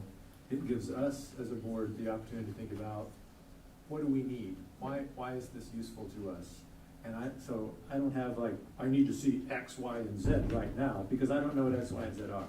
But as we present more months and we get deeper into what's useful, oh, here's something, I think we might come into clear focus of the kind of information we need for the kinds of decisions we have to make will come into focus, and you'll be able to adapt this form as the process moves on. I presume you're open to that. Sure. Then that's all I needed to hear. I would just say it'd be nice also, though, at some point, it doesn't have to be on the same page, this is very simple, but you also like to see a forecast. Where am I expecting to be 5 years from now, 2 years from now? You know, a little bit of a forecasting would also be, I think, very useful for a board. Not just last year's compared to this year. Sure. I need to know where I'm heading. And so I know that traditionally that's been done as we transition into the new calendar year, as we're getting ready to walk through that budget planning process. We kind of look at the forecasting piece, and we could look to build something in possibly quarterly. Sure. On a quarterly basis. Yeah, quarterly is probably going to be. We just remember to use our microphones, please, because the audio doesn't transmit well online if we don't. I agree, quarterly is probably. Thank you, Mr. Champion. As fast as it needs to be. I mean, I don't think we need better than month, but quarterly, yeah, forecasting is a good piece. Forecasting's key, yeah, quarterly is fine, but forecasting's key. Does the district, and I don't know this, right, but does the district normally do a 3, 4, 5 year forecast? How has a forecast been presented to the board in prior years? Some boards wish for 3, some want 5. I will let you know once you get past about 18 months, it's a roll of the dice. Yeah, and I think that's probably information we've had before. I think we've generally been 3, do you think? At the most. At the most, with this kind of where it's very difficult to do with Iowa, because you have no idea what they're going to do about the growth. Well, yeah, and with open enrollment, Yeah. that with there not being deadlines for that, it makes it even harder, so. Well, we know it's a bunch of assumptions, but you still have to make them. As long as you stay what the assumptions are, we understand that based on these assumptions, if these assumptions hold true, this is what we can expect. And in my short tenure here, our previous director, that's when we starting the conversations in January around budget development. What goes into the budget, what funds do we have to, budget for? We would look anywhere from 2 to 3. She was looking 2 to 3 years out. But one of the key assumptions was, remember, ESSER funding is here. It's not giving us a accurate kind of look back, because you want to look back to help you develop the trends of how you budget going forward. And so we're navigating that, right? And we're coming out of that. Our monies roll off as of this June. Ultimately, if we're doing our job right, we're able to anticipate stable enrollment. By the way, I imagine we just got our certified number recently. We did. And so I also believe, as Bob and I have talked, we'll probably have a board workshop, just a couple-hour board workshop centered around, because you can't just forecast budget. What drives our budget in the state of Iowa is our enrollment. And so what does that look like? And I've had some conversations with ISFIS, our Iowa School Finance Organization. They, last year, for a local district, did some kind of enrollment analysis type of trending and budget trending, and we're having some conversations about just might be good for an external. It's not, we already are a member, so it's really a nominal piece that they can add, but they have some really rich data that can help us look at some of those projections. Now that we're coming post-COVID ESSER type of budgeting, what does that look like? Yes, we're still working through correcting some of the errors that came out of it. It's quite a process. Thanks to Erin Feska and her team for their due diligence on it. But yes, we have some preliminary numbers coming in. And I'm trying to dig into it a little more so that when we have that more in-depth conversation, I have concrete things to share with you. Does that help? Does that sound like Bob and I can work together to continue this and add to this or make it as meaningful for you all as a board of directors as possible? Were there any particular highlights? Richard? Were there any particular highlights that you wanted to call our attention to in the July and or August numbers? Just the fact that I believe we're right on track with where we've historically been with what revenues have come in and expenses that go out. Remember that teacher payroll starts in September. So all that expenditure that you see, it doesn't look like we've spent a lot of money. Remember, those were all gap expenses that went back into the prior year's fiscal year end. So September we'll start to see those numbers escalate. And we have about $3 million a month in payroll, just payroll.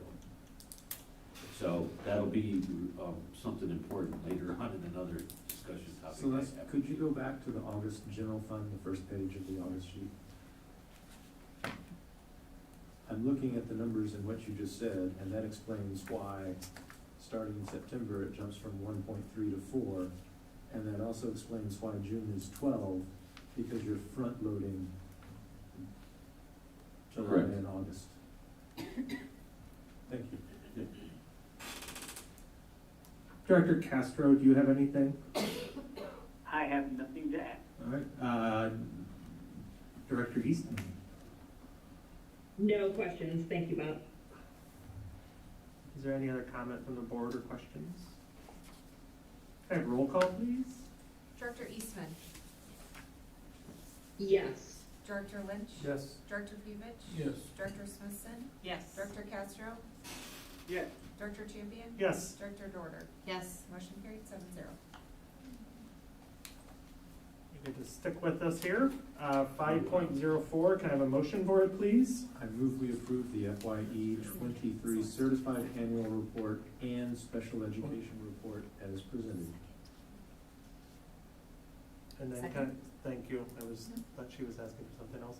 With the second from Joanna, and then you can go ahead, whoever starts this. I will. Okay. It's got my name on it, so I probably.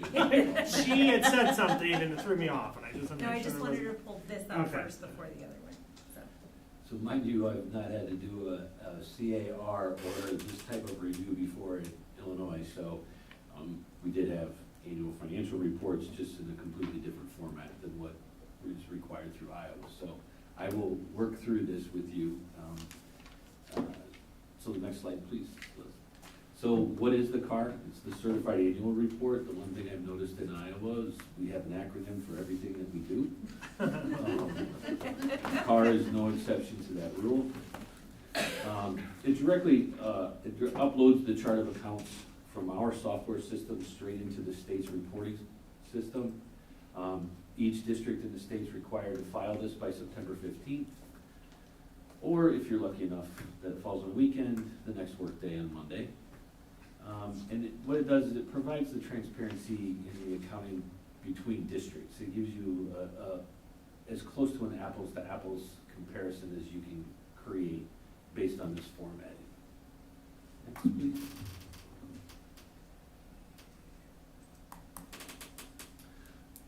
So we'll look at the total general fund revenue and other financing. It gives you a historical look over the past 5 years. As you can see, as you go through those COVID years, some things change, and then the large increase in 21 due to the ESSER funding, then the additional increase in the next year in 22 with that funding, and then as it levels off in 2023, and the funding is no longer going to be there. Anticipate that when you see 2024, that number is gonna go down. Probably back closer to the level of that 53, the 2021 school year. So the assumptions in this scenario were that, and we used Paul from ISFIS, I think is how that's worded, another acronym, to help project the school district's revenue and expenses. So these were all things that had to be accomplished before I came on board in the end of May. So our administrative team worked with him to create this. We anticipated that our revenues and expenses would go up by 3% over the prior year. That's total revenue and total expenses for all operating funds. This is reflective of only the general fund, and based on those increases in revenues and expenses, it went up 0.3%. So it's basically flat with what was projected for 22.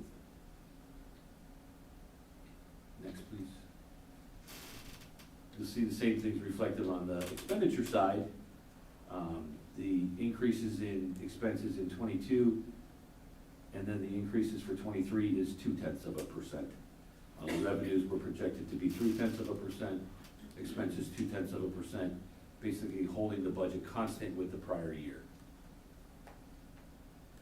And then next, the solvency ratio is what the district can, how long we can survive if we don't have any funding. And I had mentioned earlier that we have approximately $3 million a month in salaries. And when you go to the next slide, but you don't have to go there yet, I'll show you why that's important. But what this amounts to is that the district has funding available to the percentage of 21.7%. So our solvency ratio, or what I refer to more commonly in my prior life, was cash on hand. That's how we equated everything to the solvency ratio. How long can I survive if I don't receive funds? And if you go to the next slide, and you can see that it's pretty flat. I mean, it's 21% to 21.7 over the course of 6 years. And if you remember, as we worked through this last year, when it came to the certifying our budget in the spring, because we dipped under 20, and a healthy solvency ratio, which is one of our key indicators, like from an Iowa budget standard, is 15 to 20%. So we're right there.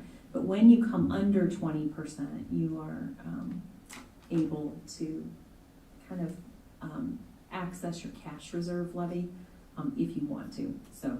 But we're projected not to be under 20% next year. So we wouldn't be utilizing that feature when we do our levy. Thank you for reminding me of that. No, well, you weren't here during the budget building season last year, Is so. that what they refer to as, I lost it now. Were you thinking of unspent authorized balance? Yes. Because that is No, totally this is- different from solvency. No, this is, okay, never mind. I have it in my head. Yeah. So this will give you an indication of the beginning balance at the start of the fiscal year 23 and what we ended fiscal year 23 with by fund. And when you look at the general fund, we had just over $12 million to start, 12.1, and we have 12.1 at the end, which basically says that money that you took in, you expended, you didn't extend beyond that. And the important thing, number to realize in that is that when I anticipate that we spend $3 million a month in just salaries, that's no other expenses for the district, that number would allow you to make it 4 months with no other expenses, just to cover payroll. So while that number seems large, 4 months of reserve for salaries alone is not an absorbent amount of cash to be sitting in the bank or invested or where we have it. So although 12 million sounds like a lot, when you anticipate that your monthly expenses are $3 million for salaries, 12 million doesn't last very long if no other revenues were received for the month. And then is proportionate by fund. And we do have some challenges with timing of tax receipts, so that our cash balance will fluctuate through the years. And so we need that And to make if, it through you know, if you the troughs. recall the charts prior to that where you had mentioned 12 million in June, yes, that's on the books as 12 million, but you aren't getting 12 million in at that time either. So the amount that you've built up to cover those expenses is relative to that. And then the next slide. And this may be Yes. what you were referring to Yep. for the. So, this is also a number that you want to try to keep between that 15 and 20%. It's a fine balance, but as you get closer to the 15%, a small hiccup could be detrimental in the short term based on your cash flow now, just the cash flow that the district has. A lot of assumptions were made when this was put together. The anticipation that the revenues and expenses would be basically the same for the fiscal year. But as you can see, that spending authority has come down from 28, and that is an unaudited figure. I'm gonna guess it's probably closer back to the 26% where we've been holding steady. Those are the unaudited figures that have to be presented at the time when this is reported. The audit wasn't complete yet. I do believe that they have the field work completed now, so I'm hoping and anticipating that at the November board meeting, we should be able to have a presentation and a final audit for the board to approve much sooner than the prior year we had, I think, when I started in May. So we anticipate with all of the assumptions that we've talked about holding true, that we would still maintain right at that 26%.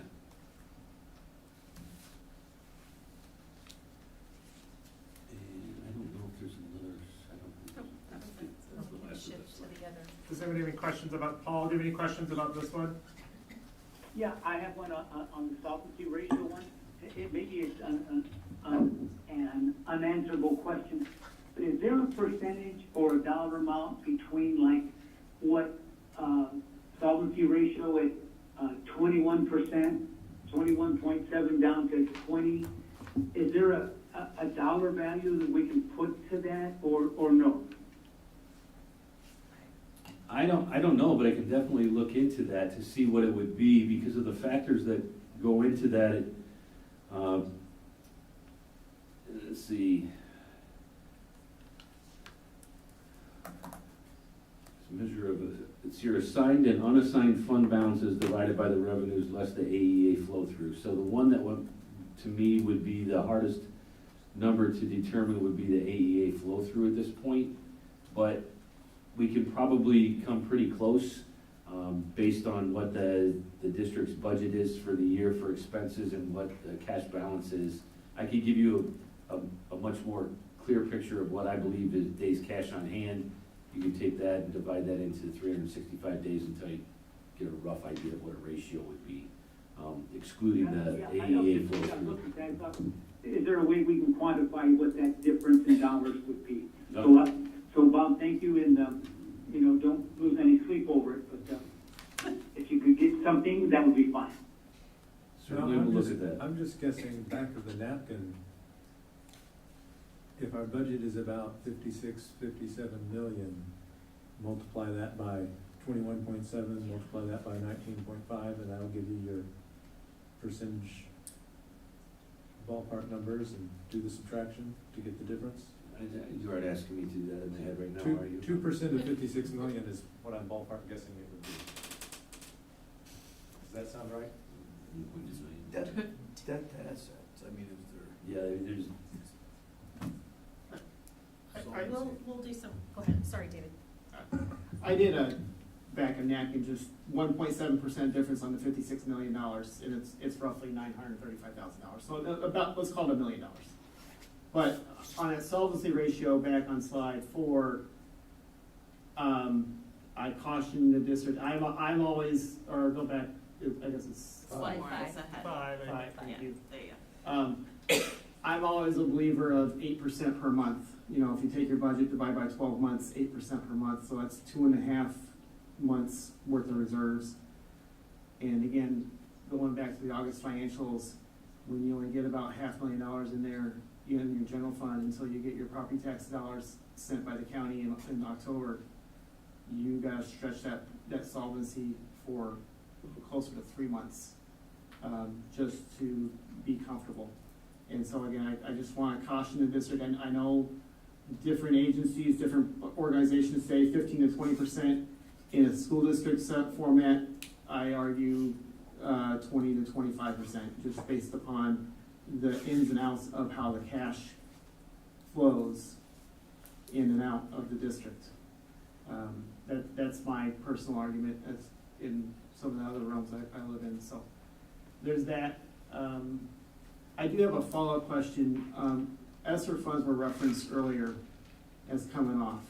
But can you touch on, is there a plan for when the ESSER funds roll off? How do we keep it from the expenditures exceeding the revenues? So I feel like we've done a really nice job. I mean, we did use ESSER funds to hire some additional staff to support.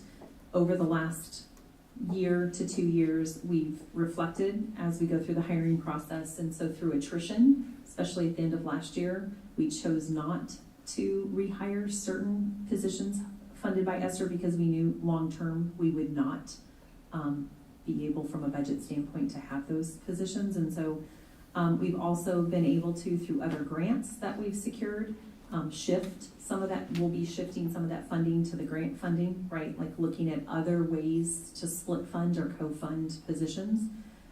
We also stayed really much based on our stakeholder feedback around how do we support purchasing some needed curriculum, intervention materials, et cetera. So those one-time types of expenses, how we funded the HVAC project at Neil Armstrong, some of the new windows at Hoover to help extend that modernization project over there.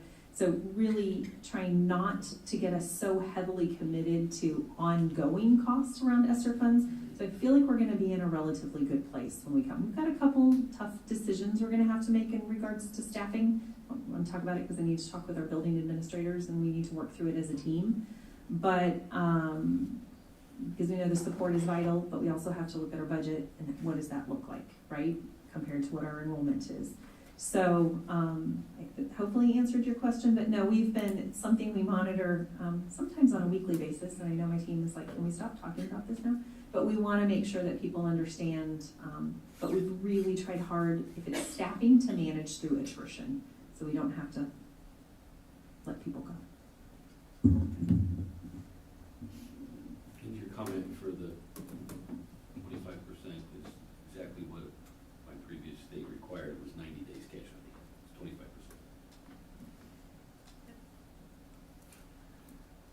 25%. Any other questions? Becca, did you have anything? No questions, thank you. The other attachment. What they'll be approving.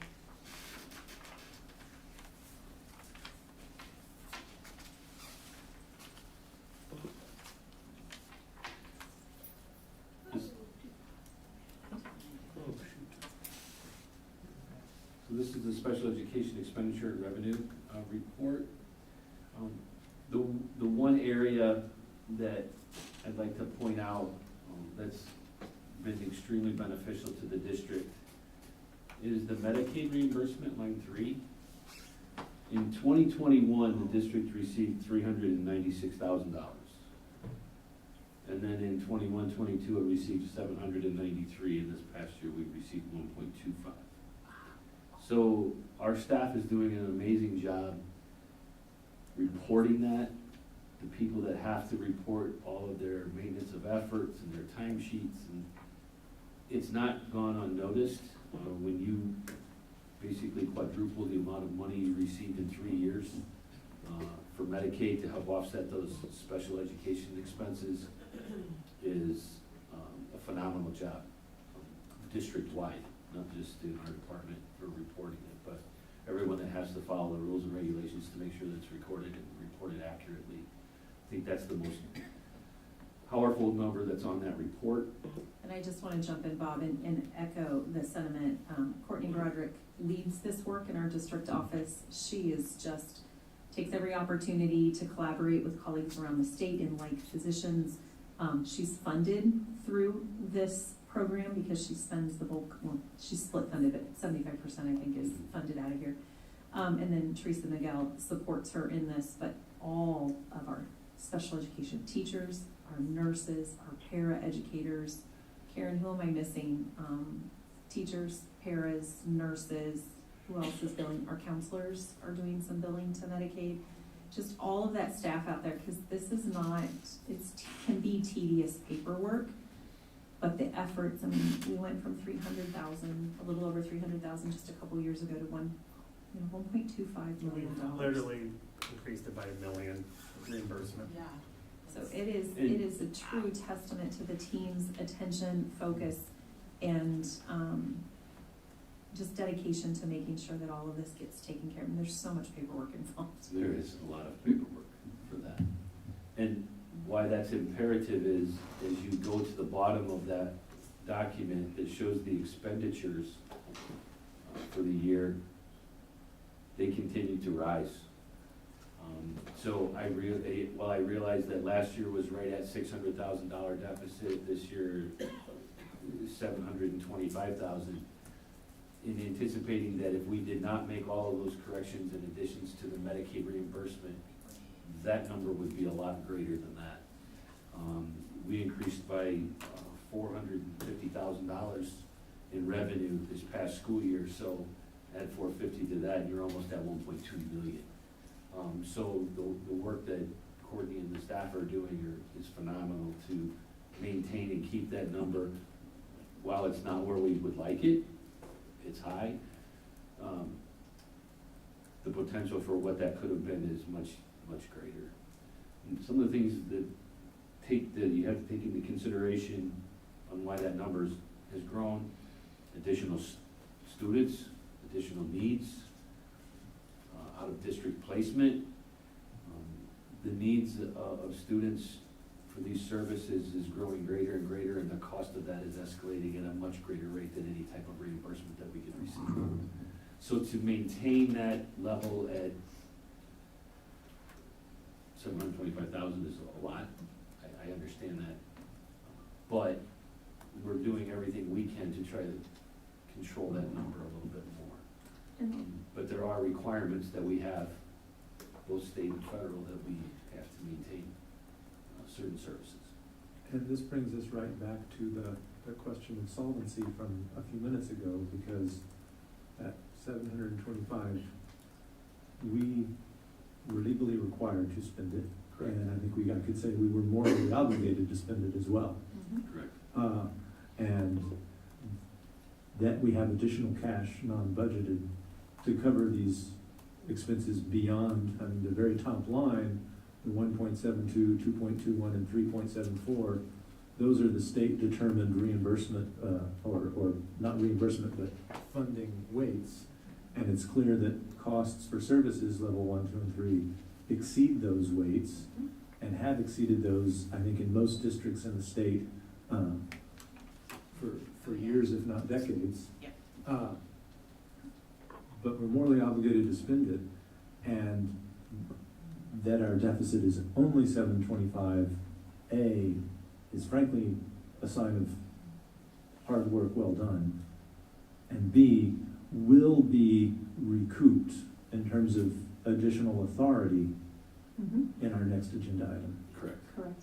And just to note, as Bob's talked about it in working with our Director of Student Services, Karen Allison, the influx of students coming from preschool to kindergarten last school year at a particular site with level 3 needs was about 12 students. And we know that our level 3 students require more intensive supports and services. And then this year, we're still crunching the data. August was, I think the realtors put out, if you want exceptional special education programs, come to the Bettendorf Community School District.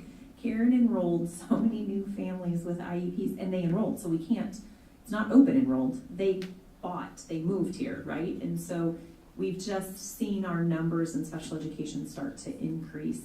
And so, you know, when I arrived, I believe the fiscal year that was ending as I came in, we were almost at $1 million in the deficit. So we dropped during hybrid quite considerably, but we were obviously only in school, you know, it was a different year.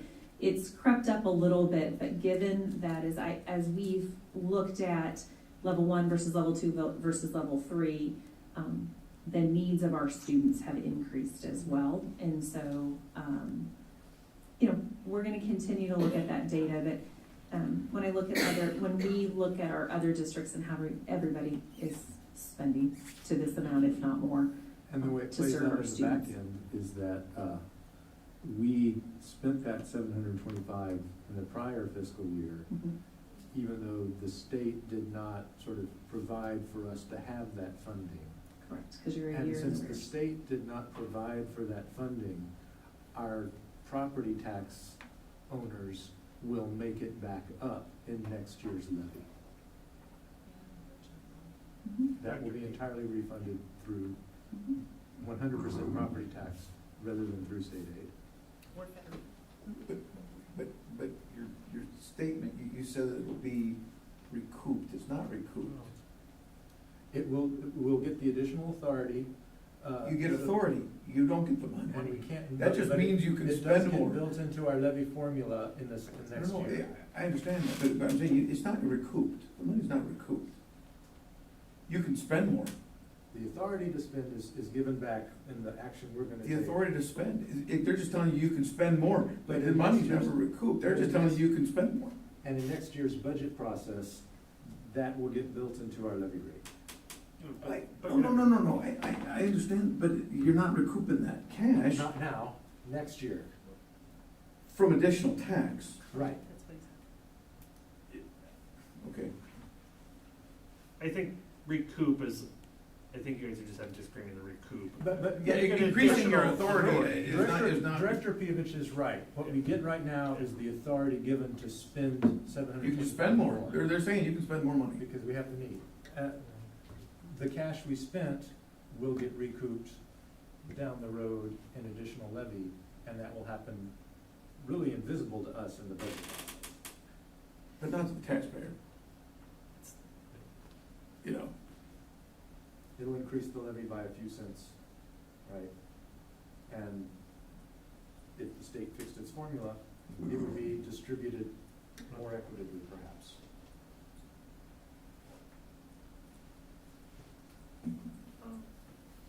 Mr. Castro, do you have anything? Nothing else.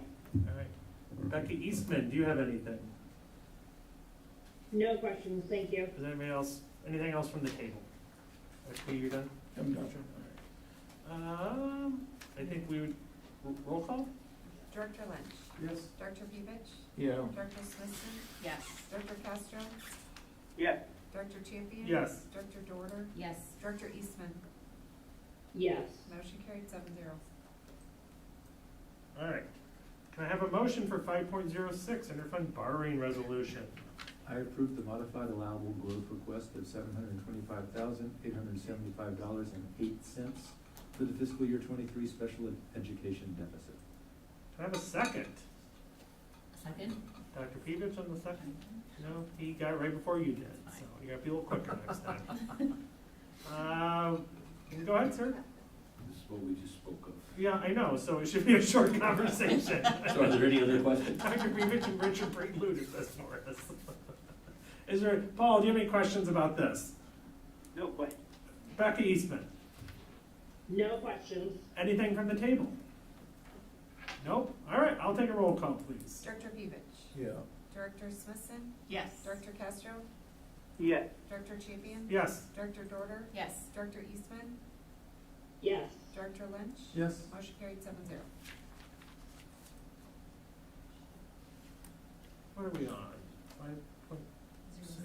Oh, did I say 5.06 the last one? Yeah. Okay. All right. I'm sorry, I was one off. All right, so let's do I guess 5.06, can I motion for that? I move we approve the 2023-2024 interfund borrowing resolution. Can I get a second one for this? Second? Should we do that time? And then I will need somebody to read this. Richard made the first, right?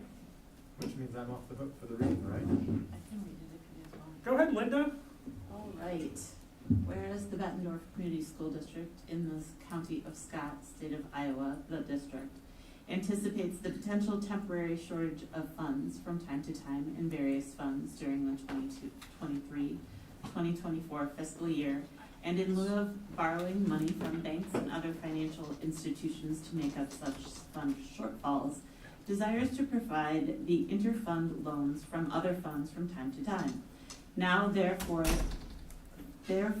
be it resolved by the Board of Directors of the Bettendorf Community School District as follows. Section 1.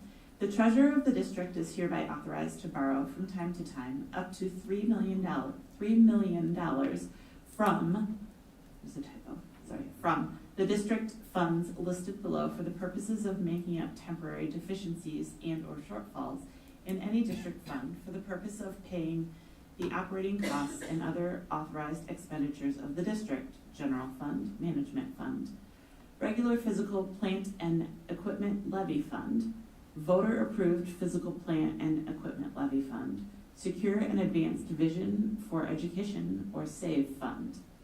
All such interfund loans shall be at the rate of interest as determined by the treasurer to be consistent with the investment rate which may otherwise be available for such funds. All such district interfunds loans shall be repaid by October 1st, 2024. Section 2. All resolutions or parts thereof in conflict herewithin and the same are hereby repealed to the extent of such conflict. Passes and approved on this 18th day. I almost made it through. Passes and approved this 18th day of October 2023. Did much better than I would have. It's that librarian thing. This just allows, as you mentioned earlier, when there are differences in variations of when revenues are received, if one fund should fall short, we have the ability to borrow from another fund to cover the deficit for that one, as long as that is repaid back by October 1st of the following year. Precludes us from having to go to a bank and borrow money, short term. Any questions from the table? We have to do this every year, don't we? Correct. Yes. Yeah. It's just- yeah. Paul, anything? Yeah, I have a question. Go ahead. The first sentence, under the bulletin item, all such interfund loans shall be paid at a rate of interest as determined by the treasurer to be consistent with the investment rate, which may otherwise be available for such funds. What interest rate are we talking about?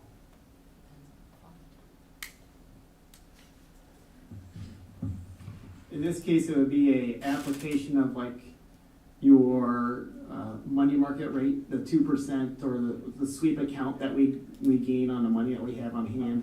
And so instead of the general fund earning 2% for that month, you want to take it for however long that your loan is for, 1 month, 2 months, whatever it may be. Charge that to the SAVE fund or the PEPAL fund, whatever, so that the general fund is still made whole, and the SAVE fund, in my example here, has to pay an additional cost for borrowing that money. So the interest rate is your rate of return that you're getting on that money sitting in the bank, 2% or 1%, whatever the current market rates are. Oh, so it depends on then the current market rate. So it could be 6%, 7.5%, 5% then. It would be weighted based upon it, and with most of our cash and liquid portfolio, you'd probably be much lower than that. Okay, all right, thank you. Becca, do you have anything? No questions, thank you. Dr. Peevich, would you like Linda to read that again?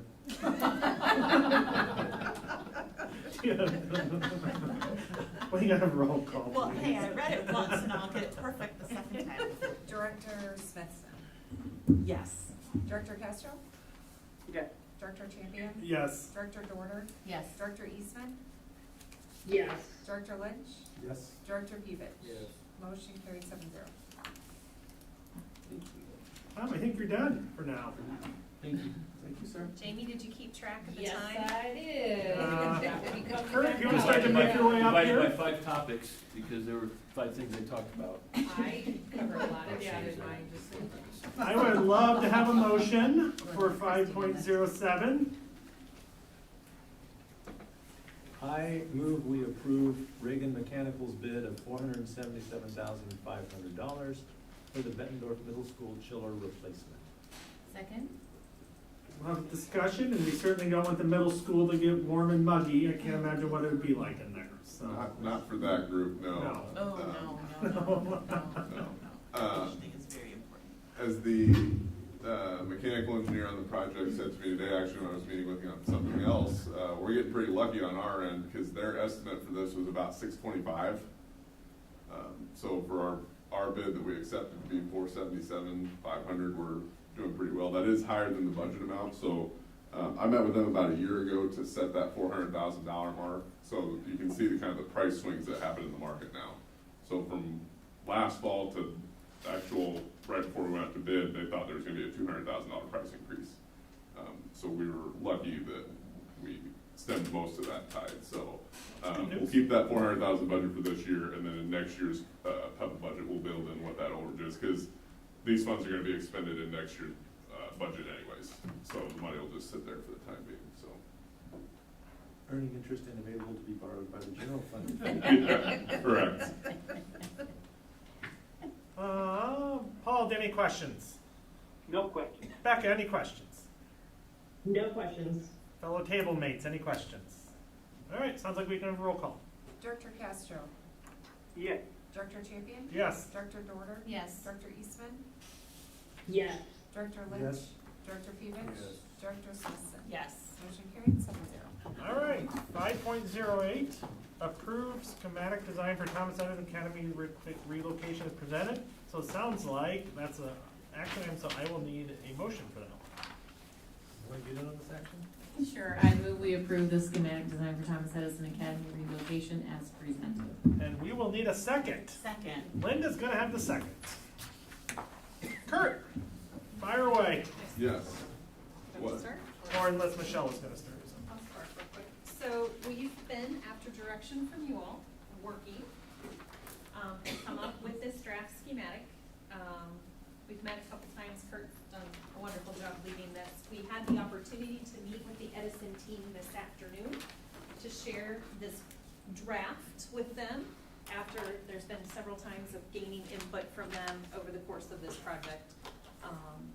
And overall, I think Kurt and I thought it was a very positive conversation today. Had some really good feedback. They had great questions, and some of which you can't answer until you logistically get everybody into that building. But it was nice to be able, as that team has been waiting patiently to have updated facilities, it was nice to show them today we're moving forward. So Kurt, thank you for your leadership on this work. Talk them through. Were you able to, does Paul have this? Paul did. I can text him a picture. Okay. Yes, thank you. Paul, I'm gonna text you a photo of it. This is the only thing we didn't send out. Sorry.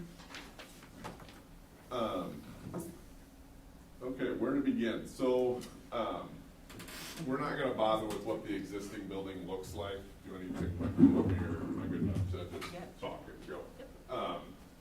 Because essentially we're gonna be gutting it anyways, right? So we won't get too hung up on that. Right now, the existing entry to the building, if you were to drive by, is right here in the middle of this bend here.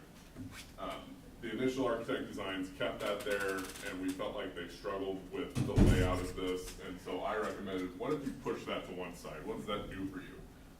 And so when they did that, that allows us to create kind of 3 parts to this odd-shaped building, maybe 4 if you want to count the middle.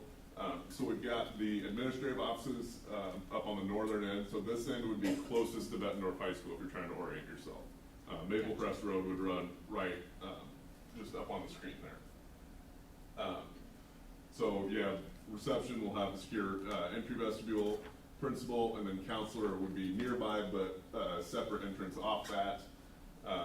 Middle lobby area, conference room, therapist's office, 2 unisex restrooms, and then a unisex restroom with a shower, some storage, custodial. And then this part, is their flex space, so that would be where they eat lunch, where their maker space could be, where they can do large group instruction, pull-out space, whatever you need. So I should have backed up. Everything in green is the original building as it stands right now. The red is the building addition off the back side of the property. We have a lot of space back there. The parking lot actually kind of probably ends about right here and goes all the way that way, so we won't lose too much parking with the addition. We show a small connection between the 2 buildings with an elevator and a corridor, and then the 4 classrooms all grouped together.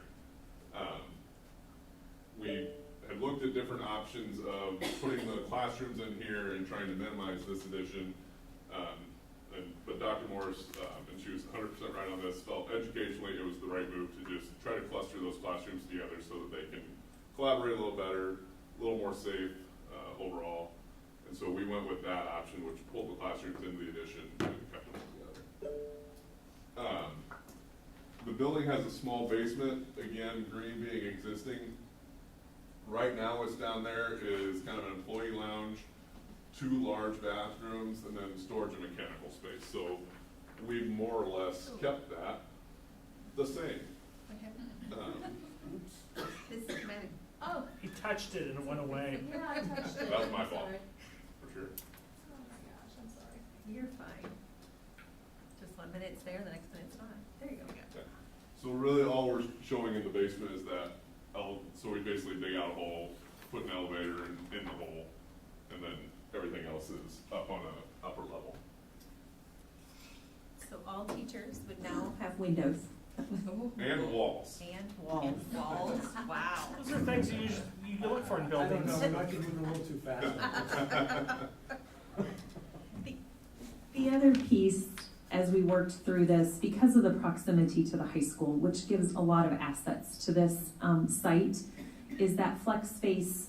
We also wanted, as we worked with them, and to give them flexibility in their day, but also as, because it will be a district asset, right? Be able to have meeting space. So if our outreach team is doing something with families, they might be able to use that. If we're doing, as we try to build more parent engagement and trainings and things like that, that could be a space. Or if we needed some overflow training for staff, for teachers, because training space is a premium when we don't want them sitting in student desks after they've worked a long, hard day. And so we feel like that could give us some flexibility as well.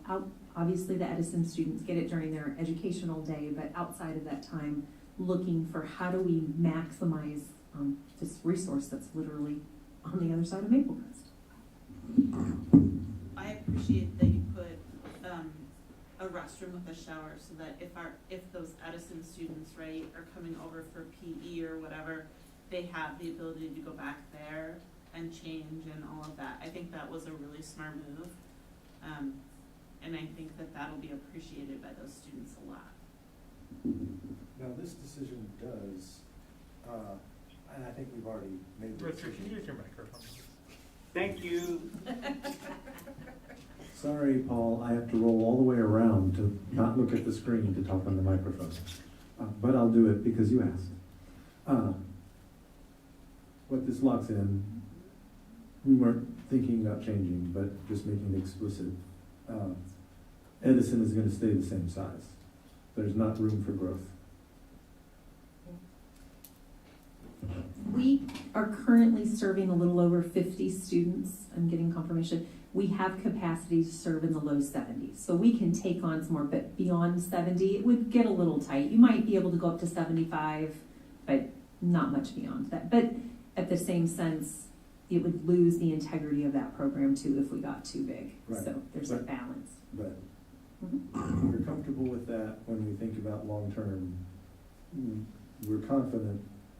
Oh, why did we lock ourselves in?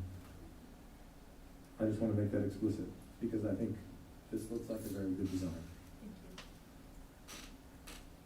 If you did have to grow the way this corridor is laid out, you could put additional classrooms back here. It would feel tight on the site, but because you're gonna sacrifice parking then. But it would be a possibility. What are the bump outs on the new park? What are you talking Cabin about? Corners? is what they're showing there right now. Can you save some wall space and maybe tie into roof line if you just put the new? So the roof line has the eave, so basically this is gonna be flat, straight up to the roof, and then there's an eave here. No, couldn't you save some wall space and some construction cost by just putting the new addition up against the old building? Not having to construct new walls. From You a mean like fire the- separation standpoint, it's actually better to have them pull apart. Because this is a new structure, and the way the code's written, you have to treat these differently. So it is actually good to have some separation. Otherwise, you have to build a very expensive wall here, because they're different constructions. An exterior wall isn't good enough. Because basically what it has to be, I don't know if it's a 2 or a 3 hour firewall. If this building's on fire, this building has to remain standing and not catch on fire. And so if this distance is good enough, we avoid that. And it nicely solves the elevator problem at the same time. And you'd run into an obstacle at that exterior stair exit too. Is there a possibility of a second story on this addition? Since we're adding an elevator, Could, but we don't have the need for it. I mean, someday, like, I know adding on second stories is probably. Yeah, just based on this construction type, it wouldn't be super feasible.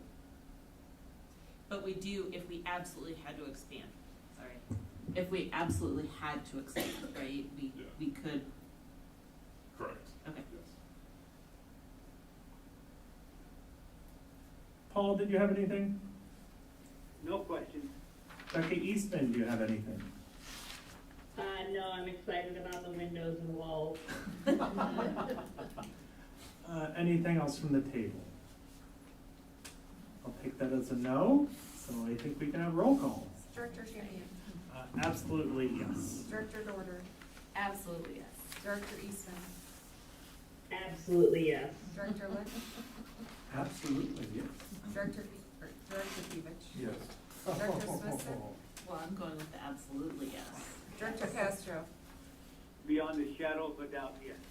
Thank you, Paul. Motion carried 7-0. Thank you. All right, 5.0. Thank you, Kurt. Thank you, Kurt, sorry. 5.09, kind of motion, I think we need a motion, yes. Well, I don't know if we're ready to have the motion yet. Should I just give the background? Why, yeah, that's fine. Or you could motion and then give the background. Just give the background and then we can do Well- a motion once we get there. If needed, I'll leave it. Joanna was our delegate last year, and the delegate is charged with voting on behalf of our district for the various platform items. I will be at the delegate assembly anyway, serving on behalf of the LRC, or the ISB committee that I serve on. And I told Joanna that I would be happy to be the delegate, because and I would also be happy to say, we appoint Joanna, but if she's unable to attend, then we have Richard as the alternate.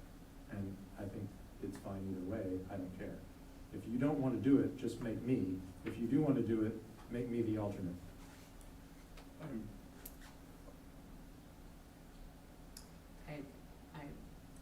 Let's get Well, then make a motion. Does anybody else have any questions about what just happened? Or like, so you're both attending, Richard, you're attending in 2 capacities. If I'm the delegate, I'll be voting on behalf of Bett North and introducing some of the platform items. So if you're there serving the Senate, Joanne, are you gonna be there? Are you interested in doing it? That will depend. Yes. Yeah. Okay. So I think that stay on the safe side and just appoint Richard. Okay. Either way is fine with me. So she's gonna make a motion to appoint me, I'll live with that. Okay, I move we approve Richard Lynch to serve as the 2023 IASB Board Delegate Assembly Representative. Perfect. And then I'm just gonna inquire, Paul, do you have any questions? No question. Becca, do you have any questions? No questions, thank you. Oh, okay. Oh, second. Linda will give a second. Sorry, I was just trying to make sure it's difficult when people are remote to make sure they have time. All right, does anybody on the table have any questions or comments? I see no head nods. So I think we're ready for roll call now. Director Dorder? Oh, thank you. Director Eastman? Yes. Director Lynch? Yes. Director Pevich? Yes. Director Smithson? Yes. Director Castro? Yes. Director Champion? Yes, Motion carried 7-0. thank you. Thank you, Richard. Thank you for, Volunteering for that. yeah, your willingness to serve as our delegate. 6.01, upcoming calendar items. They are all listed there. Just make note of November 13th, a board meeting due to IASB conference. That's been moved. Just so you're aware of that one, the rest of them are on there. So next is 7.01, motion to enter in closed session. Can I have somebody read that, make a motion, please? I move that the board go into closed session in accordance with Iowa Code Section 21.5 Sub 1 Sub J to discuss the purchase or sale of particular real estate where premature disclosure could be reasonably expected to increase the price of the school district would have to pay for that property or reduce the price the school district would receive for that property. I would love to get a second. Second? Thank you from Joanna. Roll call? Director Eastman? Yes. Director Lynch? Yes. Director Pevich? Director Smithson? Yes. Director Castro? Yes. Director Champion? Yes. Director Dorder? Yes. Motion carried 7-0. We'll go into closed session. We're gonna take about a 5-minute break, let the room clear, and we can take care of their, whatever thing to do. Paul,